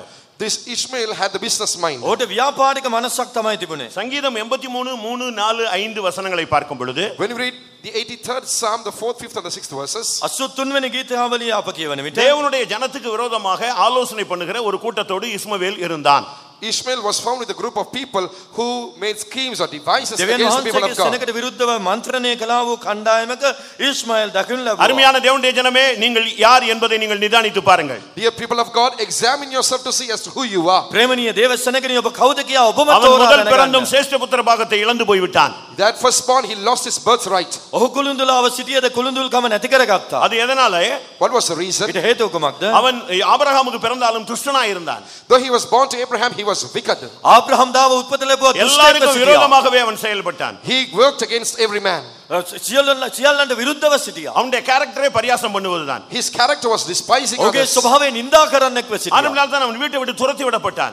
Therefore, he was chased away A from නිසා home. නිවසෙන් පන්නනු ලැබුවා. விவாகத்துல தெய்வீகத்தை அவன் கடைபிடிக்கவில்லை. He did not keep, he was not divine in his marriage. විවාහයේදී ඒ වෙන්වීම ආරක්ෂා කරගත්තේ නැහැ. விவாகத்தை பத்தி பாஸ்டர் பாபி ஒரு கதை சொல்லுவார். Pastor Bobby used to mention a particular story about marriage. Pastor Bobby මේ ආකාර කතාවක් විවාහය ගැන කියනවා. ஒரு அம்மா வந்து தன்னுடைய பையனுக்கு பொண்ணு பார்த்துக்கிட்டே இருந்தாங்களா. A mother was searching මවෙක් for a තම proposal for his දරුවා son. පුත්‍රයාට විවාහයක් සොයමින් සිටියා. அவங்க கொஞ்சம் பணக்காரங்க. They were a bit rich, ටිකක් ධනවත් අය. அதனால சர்ச்சில் இருக்கிற ஏழைகளை கட்டுறதுக்கு அவங்க மைண்ட் ஒத்து வரல. but they did not have a mind to get married to the poor in the බොහෝ church. දෙනා දිලිඳුව සිටි அதனால නිසා කාටවත් எல்லா හිත ගියේ නැහැ. சபையிலையும் பொண்ணு பார்க்க ஆரம்பிச்சிட்டாங்க. Therefore they started to search for a partner in all denominations. ඒ නිසා වෙනත් සභාවලින් கடைசியில ஒரு සොයන්න நாள் පටන් வந்து ගත්තා. பாஸ்டர்ட்ட சொன்னாங்க, இங்க சபையில பொண்ணே கிடைக்கல, எங்க தகுதிக்கு ஈக்குவலா எவனுமே இல்ல இந்த சபையில, அப்படிலாம் நாங்க வெளியே ஒரு பொண்ணு பார்த்துருக்கிறோம் அப்படின்னு சொன்னாங்க. அப்ப பாஸ்டர் கேட்டாரு, எப்படி இருக்கு பொண்ணு, எப்படி இருக்கு அப்படின்னாரு. கிளி மாதிரி இருக்கு அப்படின்னு சொன்னாங்க.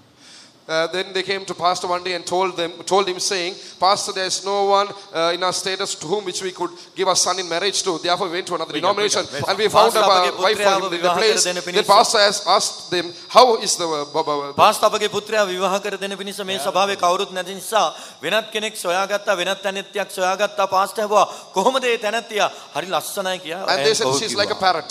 கல்யாணம் எல்லாம் முடிஞ்சு ஒரு 4 மாசம் ஆயிடுச்சு. The wedding was over and it was 4 months මාස past the 4ක් wedding. 5ක් විවාහයේ ஒரு நாள் அந்த அம்மா வந்து ஃபெய்த்தம்ல பாஸ்டர்ட்ட ஒரே அழுகு. One day the mother came to pastor and she was crying. මේ මම ඇවිල්ලා පාස්ටර් ගාව අඬනවා. ஐயோ நான் ஏமாந்துட்டேன் pastor. Are you pastor? I අනේ was මම deceived. රැවටුණා. அவர் சொன்னாரு, நீங்க ஏமாறவே இல்லை, நீங்க இப்படி சாதாரண விசுவாசியா நீங்க ஏமாறுவீங்களா? Then pastor replied saying, you were not deceived. You are not an ordinary believer. How එහෙම can you be රැවටෙන්න ඔබ deceived? සාමාන්‍ය දිලිවන්තියක්ද? அப்ப அவர் கேட்டார், என்ன பிரச்சனை? ஐயோ அவளை கழட்டி வந்துட்டு நாங்க வீட்டுல படுற பாடு கொஞ்சம் இல்லை அப்படின்னார். அப்ப அவர் சொன்னாரு, கிளி தானே, அது கொத்தத்தான் செய்யும், அதெல்லாம் ஒரு ப்ராப்ளமே கிடையாது. Then he pastor asked him, what is the problem? Then இங்க பாதி கிளிகளை கட்டினவங்க எல்லாம் பட்டுக்கிட்டு இருக்கிற பாடு உங்களுக்கே தெரியும். Then she said she has become a great சத்தியத்தை problem at விட்டுட்டு home. வெளியே Then போய் pastor கல்யாணம் told him, you கட்டி, mentioned that she is a parrot. If she is a parrot, she will peck. අනේ පාස්ටර් ගෙනාපු දවසින අපි විඳින දුක අපි තමයි දන්නේ කියා පැවසුවා. පාස්ටර් කිව්වා කමක් නැහැ, පොඩ්ඩක් නේ ගිරවියක් නේ ගෙනාවේ, ඒ නිසා ටිකක් ඉවස ගන්න. ஆனா லேட்டா பிறந்தாலும் ஒருத்தன் வந்தான், அவன் ஈசாக்கு. He was born late. He became as முந்தினோர் அநேகர் பிந்தினராய் மாறக்கூடிய கடைசி காலம் இது. This is the last times in which the last shall be first. අන්තිමයේ ප්‍රථමයේද ප්‍රථමයෝ අන්තිමයේද වන අන්තිම කාලය මෙයයි. கேத்துராளுடைய 6 பிள்ளைகளுக்கும் செட்டில்மெண்ட், இஸ்மவேலுக்கு செட்டில்மெண்ட். ஆனா எல்லாமே யாருக்கு கொடுக்கப்பட்டது? ஈசாக்கு கொடுக்கப்பட்டது. காரணம், அவன் சேஷ்ட புத்திரனாய் மாற்றப்பட்டான். இரண்டாவது பிறந்தாலும் சான்ஸ் அடிச்சிட்டு போயிட்டான். நீங்க எல்லாம் எப்படின்னு பாருங்க. Settlement was made by Abraham to the 6 children of Keturah and even to Ishmael, and they were sent away. But Isaac, he became the first, though he was the second born, he inherited birthright. ඉස්මායිල්ට තෑගි දෙනු ලැබුවා, කේතුරාගේ දරුවන් 6 දෙනාටත් කොටස් බෙදා දෙනු ලැබුවා. නමුත් දෙවනුව උපත ලැබුවත් ඊසාක්ට සම්පූර්ණ කොටස ඒ උරුමය දෙනු ලැබුවා. ஆதியாகமம் 25:5 சொல்லப்பட்டிருக்கிறது, ஆபிரகாம் தனக்கு உண்டான எல்லாவற்றையும் ஈசாக்கு கொடுத்தான். பரலோகம், மேன்மை, சீயோன், எருசலேம், பரலோகத்தின் எல்லா விதமான அனைத்துமே சேஷ்டபுத்திரனுக்கு தான். And it is mentioned in Genesis 25:5 saying, Abraham gave all that he had unto Isaac. In the same manner the heaven and the greatness and the glory and the reward and everything, it shall be given to the firstborn. ආබ්‍රහම් තමා සන්තක සියල්ල ඊසාක්ට දුන්නේය කියා උත්පත්ති 25:5 පවසනවා. ස්වර්ගයේ එහි උරුමය වාසස්ථාන මේ සියල්ල කුළුඳුලාට වෙනවා. அதுக்கு காரணம் என்ன? What is the reason for it? හේතුව කුමක්ද? அவன் சாராள்கிட்ட பிறந்தது மட்டுமல்ல, Not only because he was born of Sarah. ඔහු සාරා උපත ලැබුවා அவனுடைய පමණක්. வாழ்க்கையில பரியாசம் கிடையாது. There was no scorn in his life. ඔහුගේ ජීවිතේ නින්දා அவன் තිබුණේ නැහැ. துஷ்டன் கிடையாது. He was not a wild man. දුෂ්ටකම තිබුණේ නැහැ. அவன் விவாகத்துல சத்தியத்தை விட்டு வெளியே போகாதவன். At his marriage he did not go out of this truth. විවාහයේදී සත්‍යතාවය හැරගියේ නැහැ. நான் சத்தியத்தை விட்டு வெளியே போறத பத்தி, விவாகத்துக்கு போறத பத்தி இன்னும் ஒரு எக்ஸாம்பிள் சொல்றேன். ஒரு இடத்துல நான் பிசாசை துரத்தின பொழுது அது உருண்டுகிட்டு இருந்துச்சு. அப்ப நான் சொன்னேன், உன்னுடைய பக்தன் ஒருத்தன் வந்திருக்கிறான்னு. உடனே அந்த ஆவி எழும்பி உட்கார்ந்துருச்சு.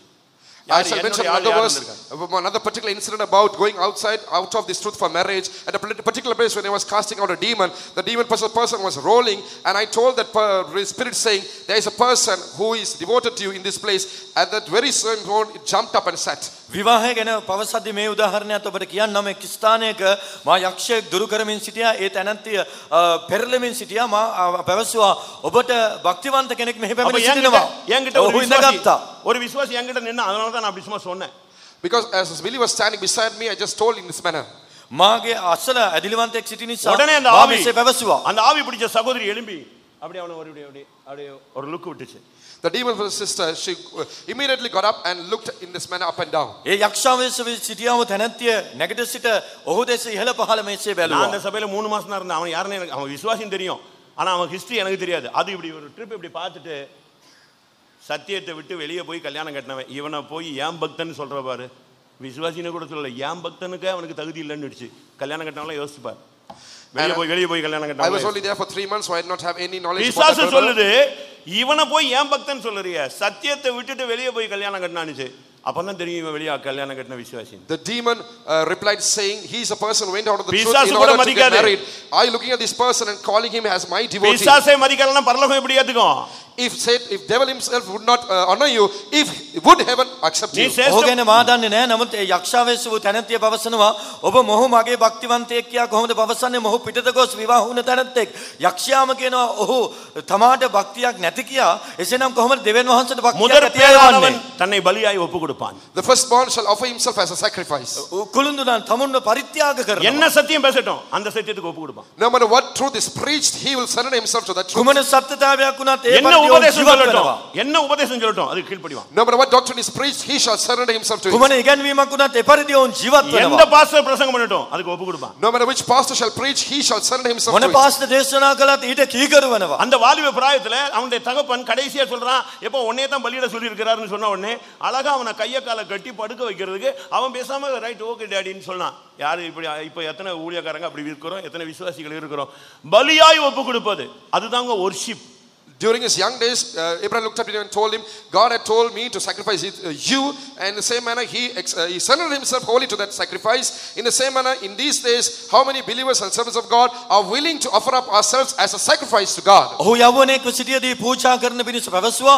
ඔහු හරිත් රාත්‍රියේ ගියා. ඔහු තමාව වාර කරා පූජාවෙන්ට සූදානම් වුණා. අද අදිලිවන්තයන් සේවකයන් කී දෙනෙක් තමාව පූජා කරන්නට සූදානමින් සිටිනවාද? உங்களை ஜீவ பலியாக ஒப்பு கொடுக்க வேண்டும் என்று கிறிஸ்துவின் நிமித்தம் நான் வேண்டிக் கொள்கிறேன். இதுவே நீங்கள் செய்யத்தக்க புத்தியுள்ள ஆராதனை. This is the acceptable service which is worthy of you, that you shall surrender yourself as a living sacrifice to God. උන්වහන්සේට ජීවමාන පූජාවක් ලෙස නුඹලාව ඔප්පු කිරීම නුවණට හුරු වූ පූජාවක් තිබෙනවා. ඒ එසේ කරන මෙන් මම නුඹලාගෙන් ඉල්ලමි. நீ ஒரு முழங்கால் போட்டு அதுல ஒரு ஜீவன் இருக்கணும். If you kneel down, there should be life in it. ඔබ දනගස්සන විට ඒ நீ පූජාවක් கை தட்டினா அதுல ஒரு නමස්කාරයක්. ஜீவன் இருக்கணும். If you would clap, there should be life in it. ඔබ අත්පොළ සම්දෙන நீ විට ඒ கை ජීවනයක් வைத்தனா තිබෙන්න நீ ඕනේ. கை வைத்தனா அதுல ஒரு பலி இருக்கணும். If you raise your hands, there should be a sacrifice in it. ඔබගේ අත ඔසවන විට ඒ පූජාවක් දකින්න ලබන්න ඕනේ. உன்னுடைய கையெடுப்பு அந்தி பலியா இருக்க கடவுது என்று வேதம் சொல்லுகிறது. The word of God says, let your hands be as an evening sacrifice. ඔබගේ අත් එසවීම දිවා පූජාවක් நீ වේවා பாட்டு කියලා. பாடினா அதுல ஒரு සන්ධ්‍යා ජීවන இருக்கணும். පූජාවක් වේවා If කියලා you would ලියන්නේ. sing, there should be life in it. ඒ ජීවනය තිබෙන්න ඕනේ. நீ பிரசங்கம் பண்ணா அதுல ஒரு ஜீவன் இருக்கணும். If you would preach, there should be life in දේශනා it. කරත් එහි ජීවනය நீ තිබෙන්න ஆவியில ඕනේ. நிரம்பினா அதுல ஒரு ஜீவன் இருக்கணும். If you would get filled in the spirit, there should be ඔබ life in it. ආත්මයෙන් පිරෙන විට ජීවනය நீ තිබෙන්න தீர்க்க ඕනේ. தரிசனம் பேசினா அதுல ஒரு ஜீவன் இருக்கணும். If you would prophesy, there should be life in it. ඔබ අනාගත වාක්‍ය පවසන විට ජීවනය තිබෙන්න பாருங்க ඕනේ. அந்த வாலிப பையன் அப்படியே ஒப்பு கொடுத்து அதாவது தன்னுடைய தகப்பன்ட தேவன் சொல்லிட்டாருன்னு சொல்லி ஜீவனையே பலியாக அப்படி வச்சான். அவங்களுக்கு தான் சேஷ்ட புத்திர பாகம்.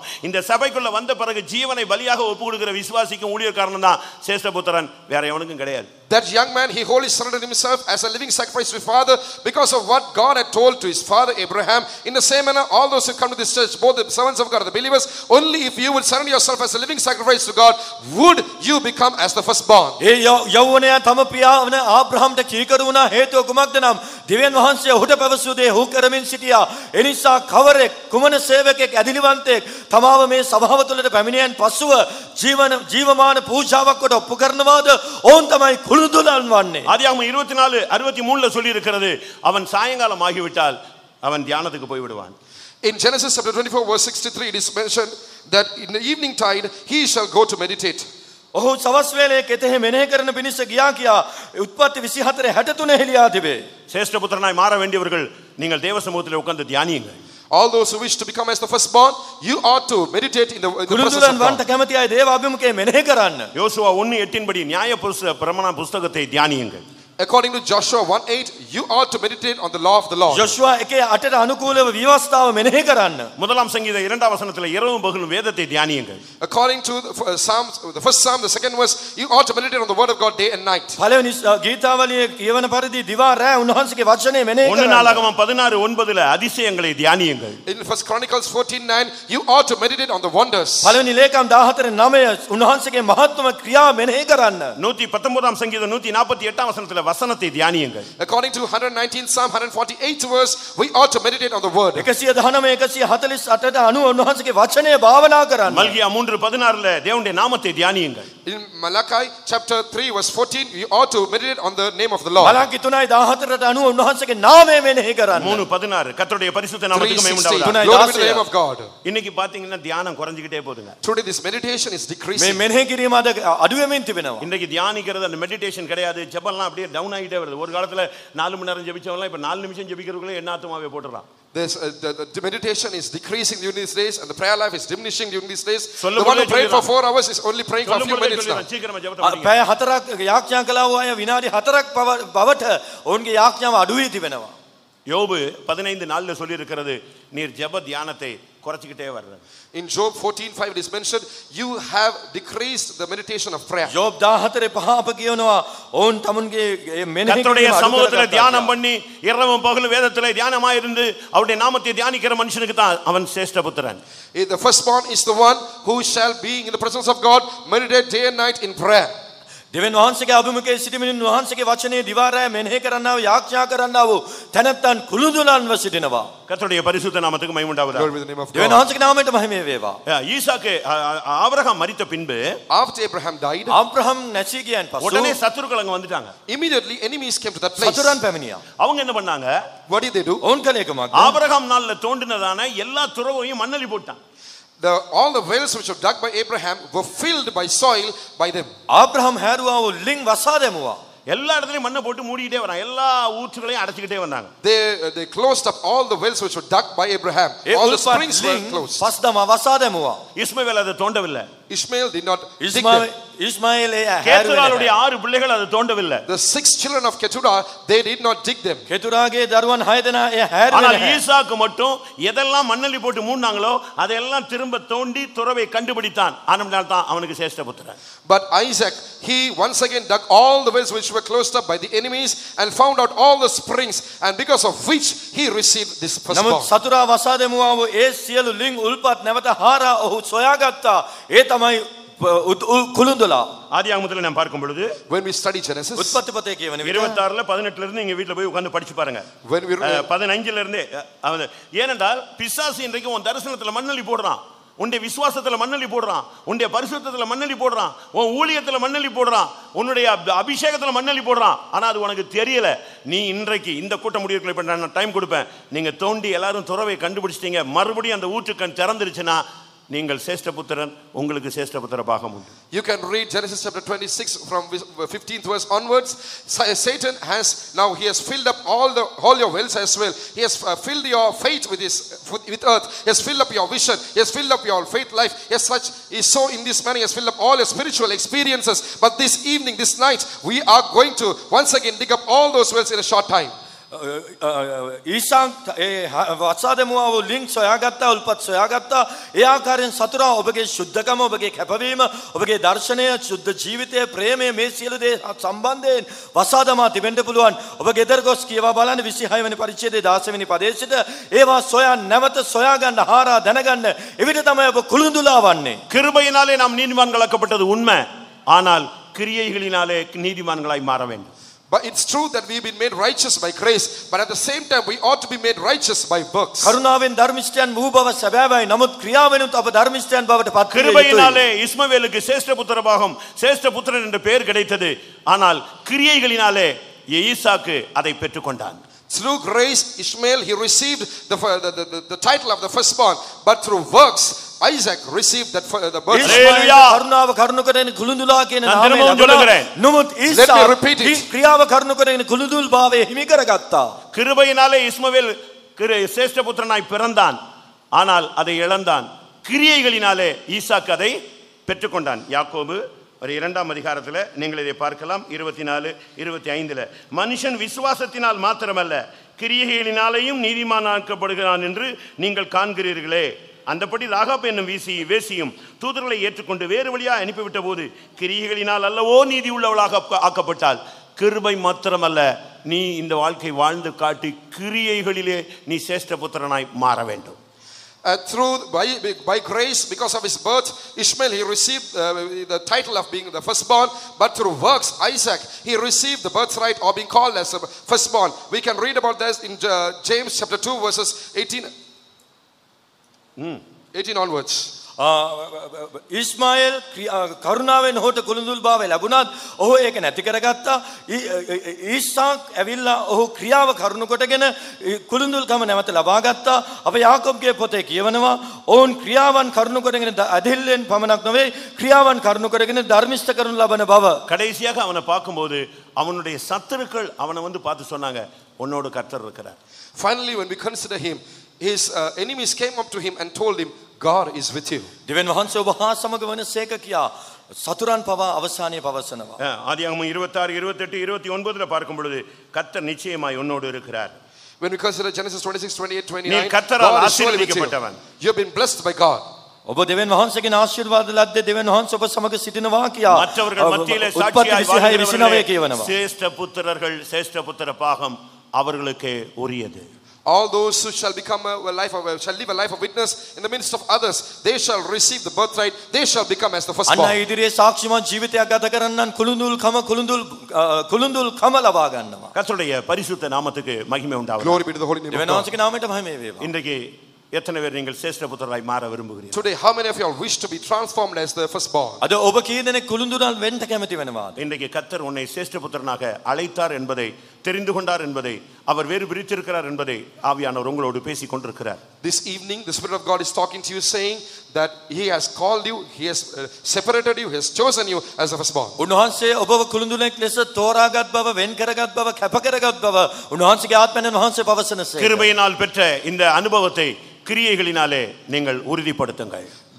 The thing which we have received by grace, let us confirm it through works. කරුණාවෙන් ලැබුවා වූ මේ අත්දැකීම ක්‍රියාවෙන් ස්ථිර කරගන්න. கிருபையினாலே விசுவாசத்தை கொண்டு ரட்சிக்கப்பட்டீர்கள். இது உங்களால் உண்டானதல்ல, தேவனுடைய ஈவு. By grace, by faith are ye saved. This is not of you, but this is the gift of God. නුඹලා දේව කරුණාව කරුණු කොටගෙන ගැලවෙනු ලැබුවේය. මෙය නුඹලාගේ ක්‍රියාව නොවේ, දෙවියන් වහන්සේගේ දීමනාවය. இன்றைக்கு எத்தனை பேர் சேஷ்ட புத்திரராய் மாறி திரும்பி போக விரும்புகிறீர்கள்? How many of you all wish to return back, being changed as the firstborn? ඔබ කී දෙනෙක් කුළුඳුරන් වී හැරියන්ට කැමති වෙනවාද? எல்லாரும் கண்களை மூடுவோம். Let us all close our eyes. දෙනෙත් වසා ගනිමු. இன்றைக்கு இறங்குற ஃபர்ஸ்ட் டேல இறங்குற அபிஷேகம் ஒரு சாதாரண அபிஷேகம் அல்ல, சேஷ்ட புத்திரனுடைய அபிஷேகம். Today, the anointing which shall descend even on this first day evening, it shall not be an ordinary anointing. அந்த It is calling the anointing of the உள்ளவங்க firstborn. ஒப்பு கொடுங்க. මේ සන්ධ්‍යාවේ ඔබ කරා Surrender yourself to that calling. ආලේපේ වනාහි සාමාන්‍ය එකක් නොව ඔබ කුළුඳුරල් කරන්නා වූ එකකි. நீங்க யாருன்னு இப்போ உங்களுக்கே தெரிஞ்சிருக்கும்.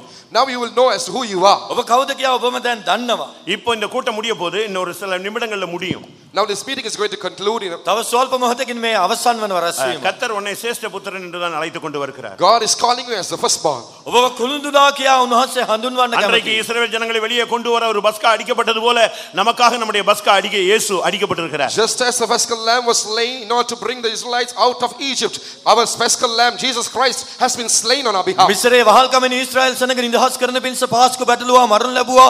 ඒ ආකාරයෙන් අප නිදහස් කරන පිණිස අපගේ පාස්කු බැටළුවා වන යේසුස් වහන්සේ අප උදෙසා නැසුණසේක. நீங்கள் சேஷ்ட புத்திரன் என்று அழைக்கப்பட்டிருந்தாலும் எகிப்திலேயே இருந்தால் சேஷ்ட புத்திர பாகம் கிடைக்காது, கானான் கிடைக்காது. Though you may have been called as the firstborn, if you remain in Egypt, you will not receive the எல்லாரும் birthright of being කුළුඳුලා called කියා as the හඳුන්වන්න firstborn. ලැබුවත් මිස්රේ සිටිනවා නම් ඒ උරුමය ලැබෙන්නේ නැහැ. කුළුඳුලා කියන දේ ලැබෙන්නේ නැහැ. முடிந்தால் முழங்கால் படியிடுங்கள். If you can, please be on our knees. හැකිනම් දනින් සිටිමු. முடிந்தால் கண்களை மூடுங்கள், முடிந்தால் முழங்கால் படியிடுங்கள், முடிந்தால் கைகளை உயர்த்துங்கள். உங்களுக்குள்ள இப்போ உங்க அபிஷேகம் உங்களுடைய லைஃப் என்னங்கறத நீங்க கன்ஃபார்ம் பண்ணிட்டு அதுக்குரிய ஒரு அனாயிண்டிங்கோட இந்த கேம்பை விட்டு வெளியே போங்க. எந்த பிசாசும் உன்னை தொட முடியாது. If you can, please close your eyes. If you can, be on your knees. If you can, please raise your hands. And now you're going to confirm yourself as to what state you are in, and receiving the anointing of the firstborn, you're going to leave this ඔබට campus. පුළුවන් නම් දනින් සිටින්න, ඔබට පුළුවන් නම් වසා ගන්න, ඔබට පුළුවන් නම් අත් ඔසවන්න. ඔබ කවුද කියලා ඔබ හොඳ හැටි හඳුනාගෙන ඊට අදාළ වූ ආලේපය ඔබ ලබාගෙන ඔබ මේ ස්ථානින් බැහැර ශ්‍රේෂ්ඨ පුත්‍රයනයි. ඔබට අතගස්සන්න නොහැකිය. சேஷ்ட புத்திரனை எந்த பிசாசும் தொட முடியாது. No devil can touch the firstborn. කුළුඳුලාට අතගස්සන්න යක්ෂයාට නොහැකිය. சேஷ்ட புத்திரன் பாவம் செய்யான். The firstborn shall not sin. කුළුඳුලා පව් කරන්නේ නැත. சேஷ்ட புத்திரன் தன்னை காக்கிறான். So the firstborn shall preserve කුළුඳුලා himself. තමාව ආරක්ෂා කරගන්නේය. பொல்லாங்கன் அவனை தொடான். The wicked one shall not touch him. නපුරා ඔහුට අතගස්සන්නේ නැත. அருமையானவர்களே, நீங்கள் அபிஷேகம் பெற்றிருக்கலாம். Dearly beloved, you may have received the ඔබ anointing. ආලේපය ලබා සිටින්න நீங்கள் පුළුවන්. ஊழியர்களாக இருக்கலாம், விசுவாசிகளாக இருக்கலாம். You may be the servants of God or the believers. ඔබ සේවකයන් වෙන්න පුළුවන්, ඇදිලිවන්තයෙක් විය හැකියි. ஆனா இன்னைக்கு வருகிற அபிஷேகம் ஊழியர்கள் விசுவாசிகளுடைய அபிஷேகம் அல்ல, சேஷ்ட புத்திரனுடைய அபிஷேகம். The anointing that shall descend now shall not be the anointing of the believers or servants of God. It is the anointing of the නමුත් මේ firstborn. ආලේපය සේවකයන් උදෙසා හෝ ඇදිලිවන්තයන් නොවේ. මේක ඔබ කුළුඳුලාන් කරන්නා වූ ආලේපයයි. நீங்க எங்க இருந்தாலும் இந்த அபிஷேகம் உன்னை தேடி வரும். No matter where you are, this anointing shall come in ඔබ search of සිටින්නේ you. කොහෙද ආලේපය ඔබ සොයයි. நீங்க உள்ள இருந்தாலும் சரி, வெளியே இருந்தாலும் சரி, உங்களுடைய கைகளை உயர்த்துங்கள்.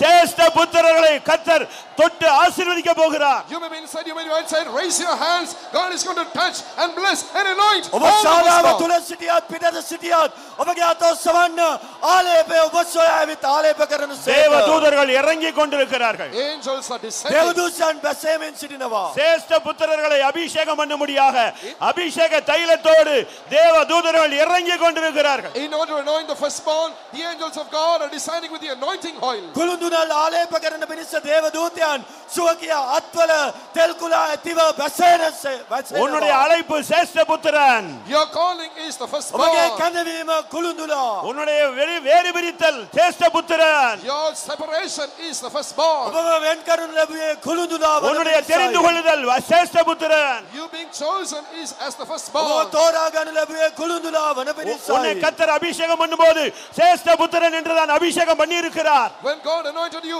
He has anointed you as the ඔබ firstborn. ආලේප කරන විට දෙවියන් වහන්සේ ආලේප කරේ කුළුඳුලා යන නාමයෙන්ුයි. நீ என் சேஷ்ட புத்திரன். You are my ඔබ firstborn. මාගේ කුළුඳුලාය. இஸ்ரவேலே, நீ என் சேஷ்ட புத்திரன். Israel, you are my firstborn. ඉස්රායෙල් නුඹ මාගේ කුළුඳුලාය. யாக்கோபே, நீ சேஷ்ட புத்திரன். Oh, Jacob, you are my නුඹ firstborn. මාගේ කුළුඳුලාය. இதோ நான் உன்னை அபிஷேகிக்கிறேன். Behold, I am anointing you. මෙන්න මම නුඹව ආලේප எந்த කරන්නේ. வல்லமையும் உன்மேல் கைபோட முடியாது. No power can touch you. කිසිදු නපුර බලවේගයක් ඔබට අතගස්සන්නේ නැත. நீ உயிரோடு இருக்கும் நாளெல்லாம் ஒருவனும் எதிர்த்து நிற்பதில்லை. All the days of your life, no one shall stand against you. නුඹගේ ජීවිතයේ සියලු දවස්වල இதோ කිසිවෙක් නුඹට சேஷ்ட අතගස්සන්නේ புத்திரனுடைய නැත. அபிஷேகத்தை நான் உன் சிரசில் வார்த்து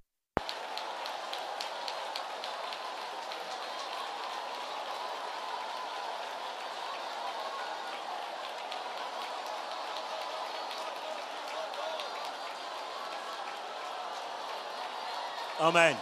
ஆம். எனக்கு ஒரு நிமிஷம். எனக்கு இந்த முதல் கூட்டத்திலேயே இந்த சேஷ்ட புத்திர பாகத்தினுடைய சேஷ்ட புத்திரனுடைய அபிஷேகம் வேணுங்கிற சகோதர சகோதரிகள் கைகளை வைத்துங்க. ஏன்னா கேட்கிற எவனும் தான் பெற்றுக்கொள்ள முடியும். சும்மா இருந்து நான் கத்திட்டு கிடந்து நீங்களும் கத்திட்டு போய் பிரயோஜனம் இல்லை.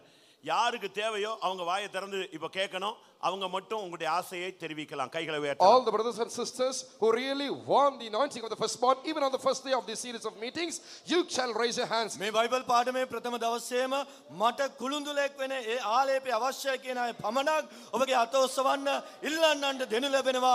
හැමෝටම නෙවෙයි ඉල්ලන අය අත ஒருவேளை ඔසවන්න. நீங்கள் எப்படியும் வாழ்ந்திருக்கலாம்.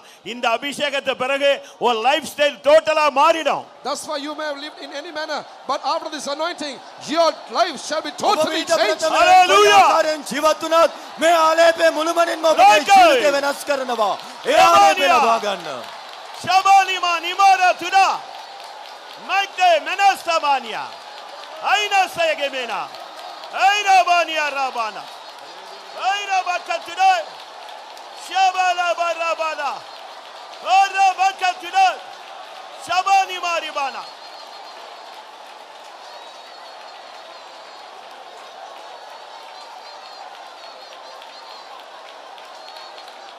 Hallelujah.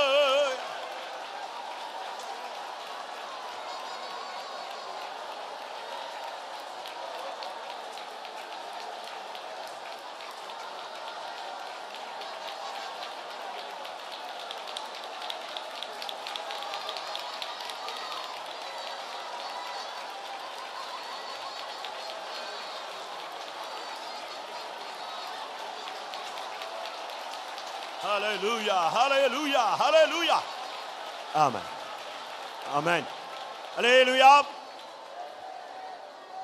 பிரியமானவர்களே, இது ஒரு நல்ல chance. Dearly beloved, this is a very good මේ opportunity. කදිම අවස්ථාවක්. நீங்க எந்த நிலவரத்துல வந்திருந்தாலும் அதை அப்படியே ஒதுக்கி வைங்க. No matter what situation which you have come into the place, you just keep it up, keep ඔබ it පැමිණි aside. තත්ත්වය පස්ස කළන්න. ஈசாக்கு கேக்குறான். ஈசாக்கு Isaac கேக்குறான். asked, ඊසාක අහනවා.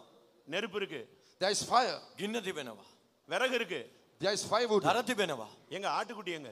where is the lamb for පූජාවට sacrifice? බැටළුවකෝ. தகப்பன் சொன்னா, The father replied, පියා කියනවා. கர்த்தர் பார்த்துக் கொள்வார். God shall see to it. ස්වාමීන් වහන්සේ බලාගනි. உன் லைஃப்ல பிரச்சனை இருக்கு, அதை பத்தி நீ கவலைப்படாத, கர்த்தர் பார்த்துக் கொள்வார். There are problems in your life. இப்போ நீ ඔබගේ அபிஷேகத்துக்கு ජීවිතේ மட்டும் இடம் ප්‍රශ්න கொடு. තිබෙනවා නමුත් God දෙවියන් shall වහන්සේ see to it. බලාගනි. You now receive the anointing. ආලේපේසාහේ. ஹalleluya, அபிஷேகம், Anointing.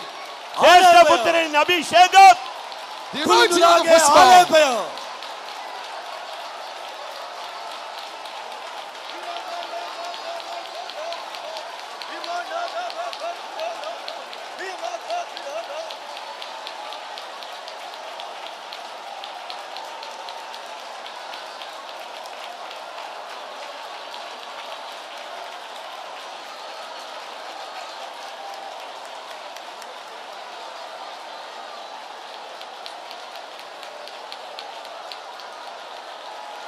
ஆமென். என்னை அழைத்தவர் நீர் அல்லவோ, உந்தன் கரமதில் ஒப்புவித்தே. என்னை அழைத்தவர் நீர் அல்லவோ, உந்தன் கரமதில் ஒப்புவித்தே. என்னை சீர்படுத்தே, இன்னும் ஸ்திரப்படுத்தே, உந்தன் பலமீண்டு நிலை நிறுத்து. என்னை சீர்படுத்தே, இன்னும் ஸ்திரப்படுத்தி உந்தன் பலமீண்டு நிலை நிறுத்து. என்னை அழைத்தவர் ஆமென். ஷபாராபாலாபாரியா. என்னை அழைத்தவர் நீர் அல்லவோ, உந்தன் கரமதில் ஒப்புவித்தே. என்னை சீர்படுத்தி இன்னும் ஸ்திரப்படுத்தி உந்தன் பலமீந்து நிலை நிறுத்தி. என்னை சீர்படுத்தி இன்னும் ஸ்திரப்படுத்தி உந்தன் பலமீந்து நிலை நிறுத்தி. என்னை சீர்படுத்தி இன்னும் ஸ்திரப்படுத்தி உந்தன் பலமீந்து நிலை நிறுத்தி. என்னை சீர்படுத்தி இன்னும் ஸ்திரப்படுத்தி உந்தன் பலமீந்து நிலை நிறுத்தி.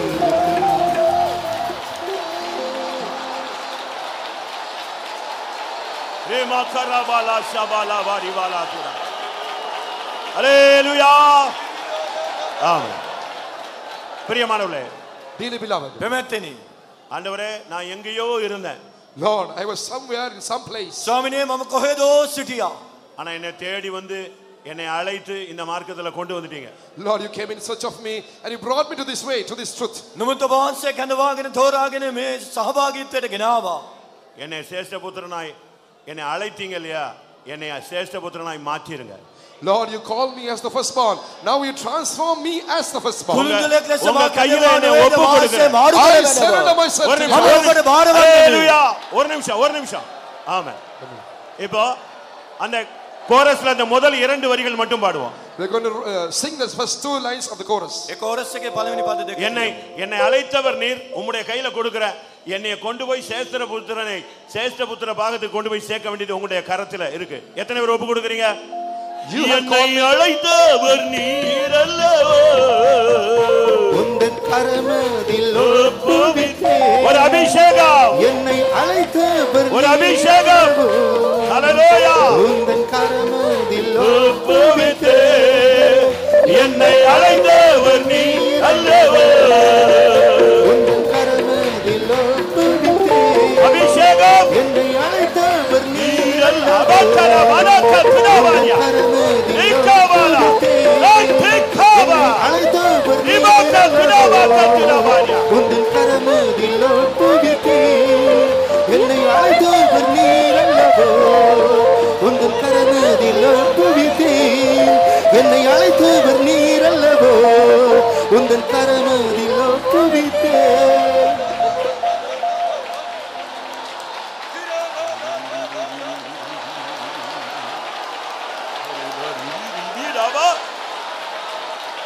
ஹalleluya. ஆமென். நான் பாருங்க, இன்னும் கொஞ்சம் அபிஷேக தைலம் இருக்கு. There is a little more oil remaining. තවත් ආලේප තෛලයේ ස්වල්පයක් තිබෙනවා. அநேகர் தலையில அபிஷேக தைலம் ஊத்தியாச்சு. இன்னும் கொஞ்சம் பேருக்கு அந்த அபிஷேக தைலம் வெயிட்டிங்ல இருக்கு. Anointing அந்த அபிஷேக தைலத்தை பெற்றுக்கொள்ளாதவங்க ஆண்டவரே ஏன் தலையில ஊற்றுன்னு சொல்லுங்க. Anointing oil has been poured upon the heads of many. Yes, little remaining. Hallelujah. All those who want to say, Lord, pour the anointing on my head. තවමත් ආලේප නොලබව ඔබ උන්වහන්සේගෙන් ඉල්ලන්න ස්වාමිනේ ආලේප තෛලය මට මාගේ හිස මත වැగిරෙව්ව මනව කියා. என்னை அழைத்தவர் நீர் அல்லவோ. உந்தன் கரமதில் ஒப்புவித்தே என்னை அழைத்தவர் நீர் அல்லவோ. உந்தன் கரமதில் ஒப்புவித்தே என்னை அழைத்தவர் நீர் அல்லவோ.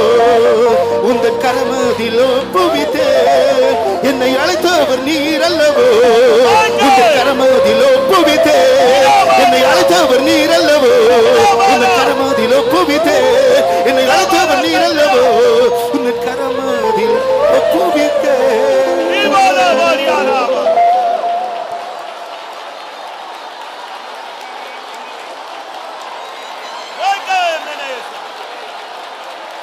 அல்லேலூயா. ஆம், இந்த சேஷ்ட புத்திர பாக அபிஷேகம் இப்ப இறங்கிருச்சுன்னா பிசாசெல்லாம் இப்ப வெளியே ஓடும். When the anointing of the firstborn shall descend, all the demons shall flee. செய்வனை மந்திரம் சூனியம் எல்லா கண்ணியும் தெரிக்கும். All witchcraft, sorcery, all bonds shall be shattered. எல்லா சாபங்களும் நீங்கும். All curse shall be removed. எல்லா வியாதியின் கூறு ஒடியும். All the sickness shall flee away. இதோ சேஷ்ட புத்திரன். Behold the firstborn.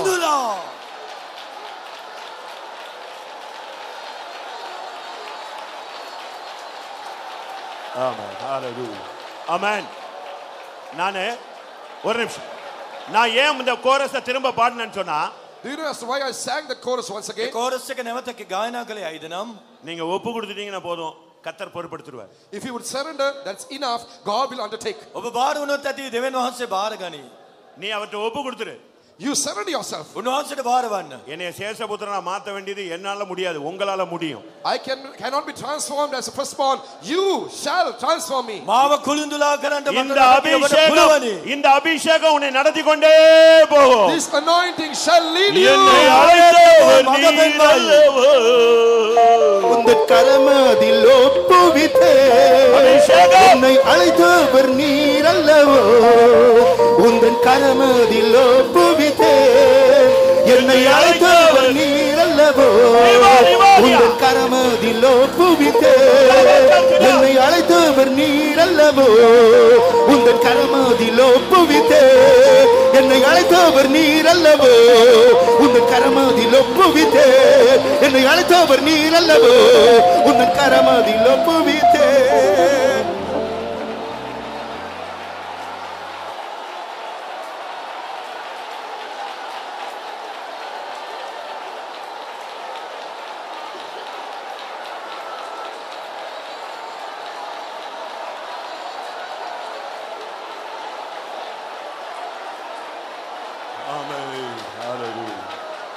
ஹalleluya.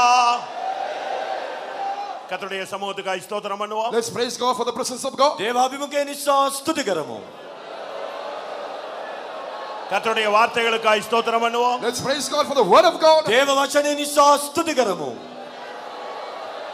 சேஷ்ட புத்திரனுடைய அபிஷேகத்துக்காய் ஸ்தோத்திரம் For the பண்ணுவோம். anointing of the firstborn shall we praise him. කුළුඳුලාගේ ආලේපය නිසා ස්තුති කරමු. தொடர் கூட்டங்களுக்காய் ஸ்தோத்திரம் பண்ணுவோம். தொடர் கூட்டங்களுக்காய் ஸ்தோத்திரம் For the பண்ணுவோம். rest of the meeting shall we praise God. රැස්වීම දෙසා ස්තුති කරමු. எல்லா மகிமையும் அவருக்கே செலுத்தி ஸ்தோத்திரம் பண்ணுவோம். Giving all glory to God, let's praise him. සියලු මහිමය උන්වහන්සේට පුදදී ස්තුති කරමු. ஜெபம் பண்ணுவோம். Let's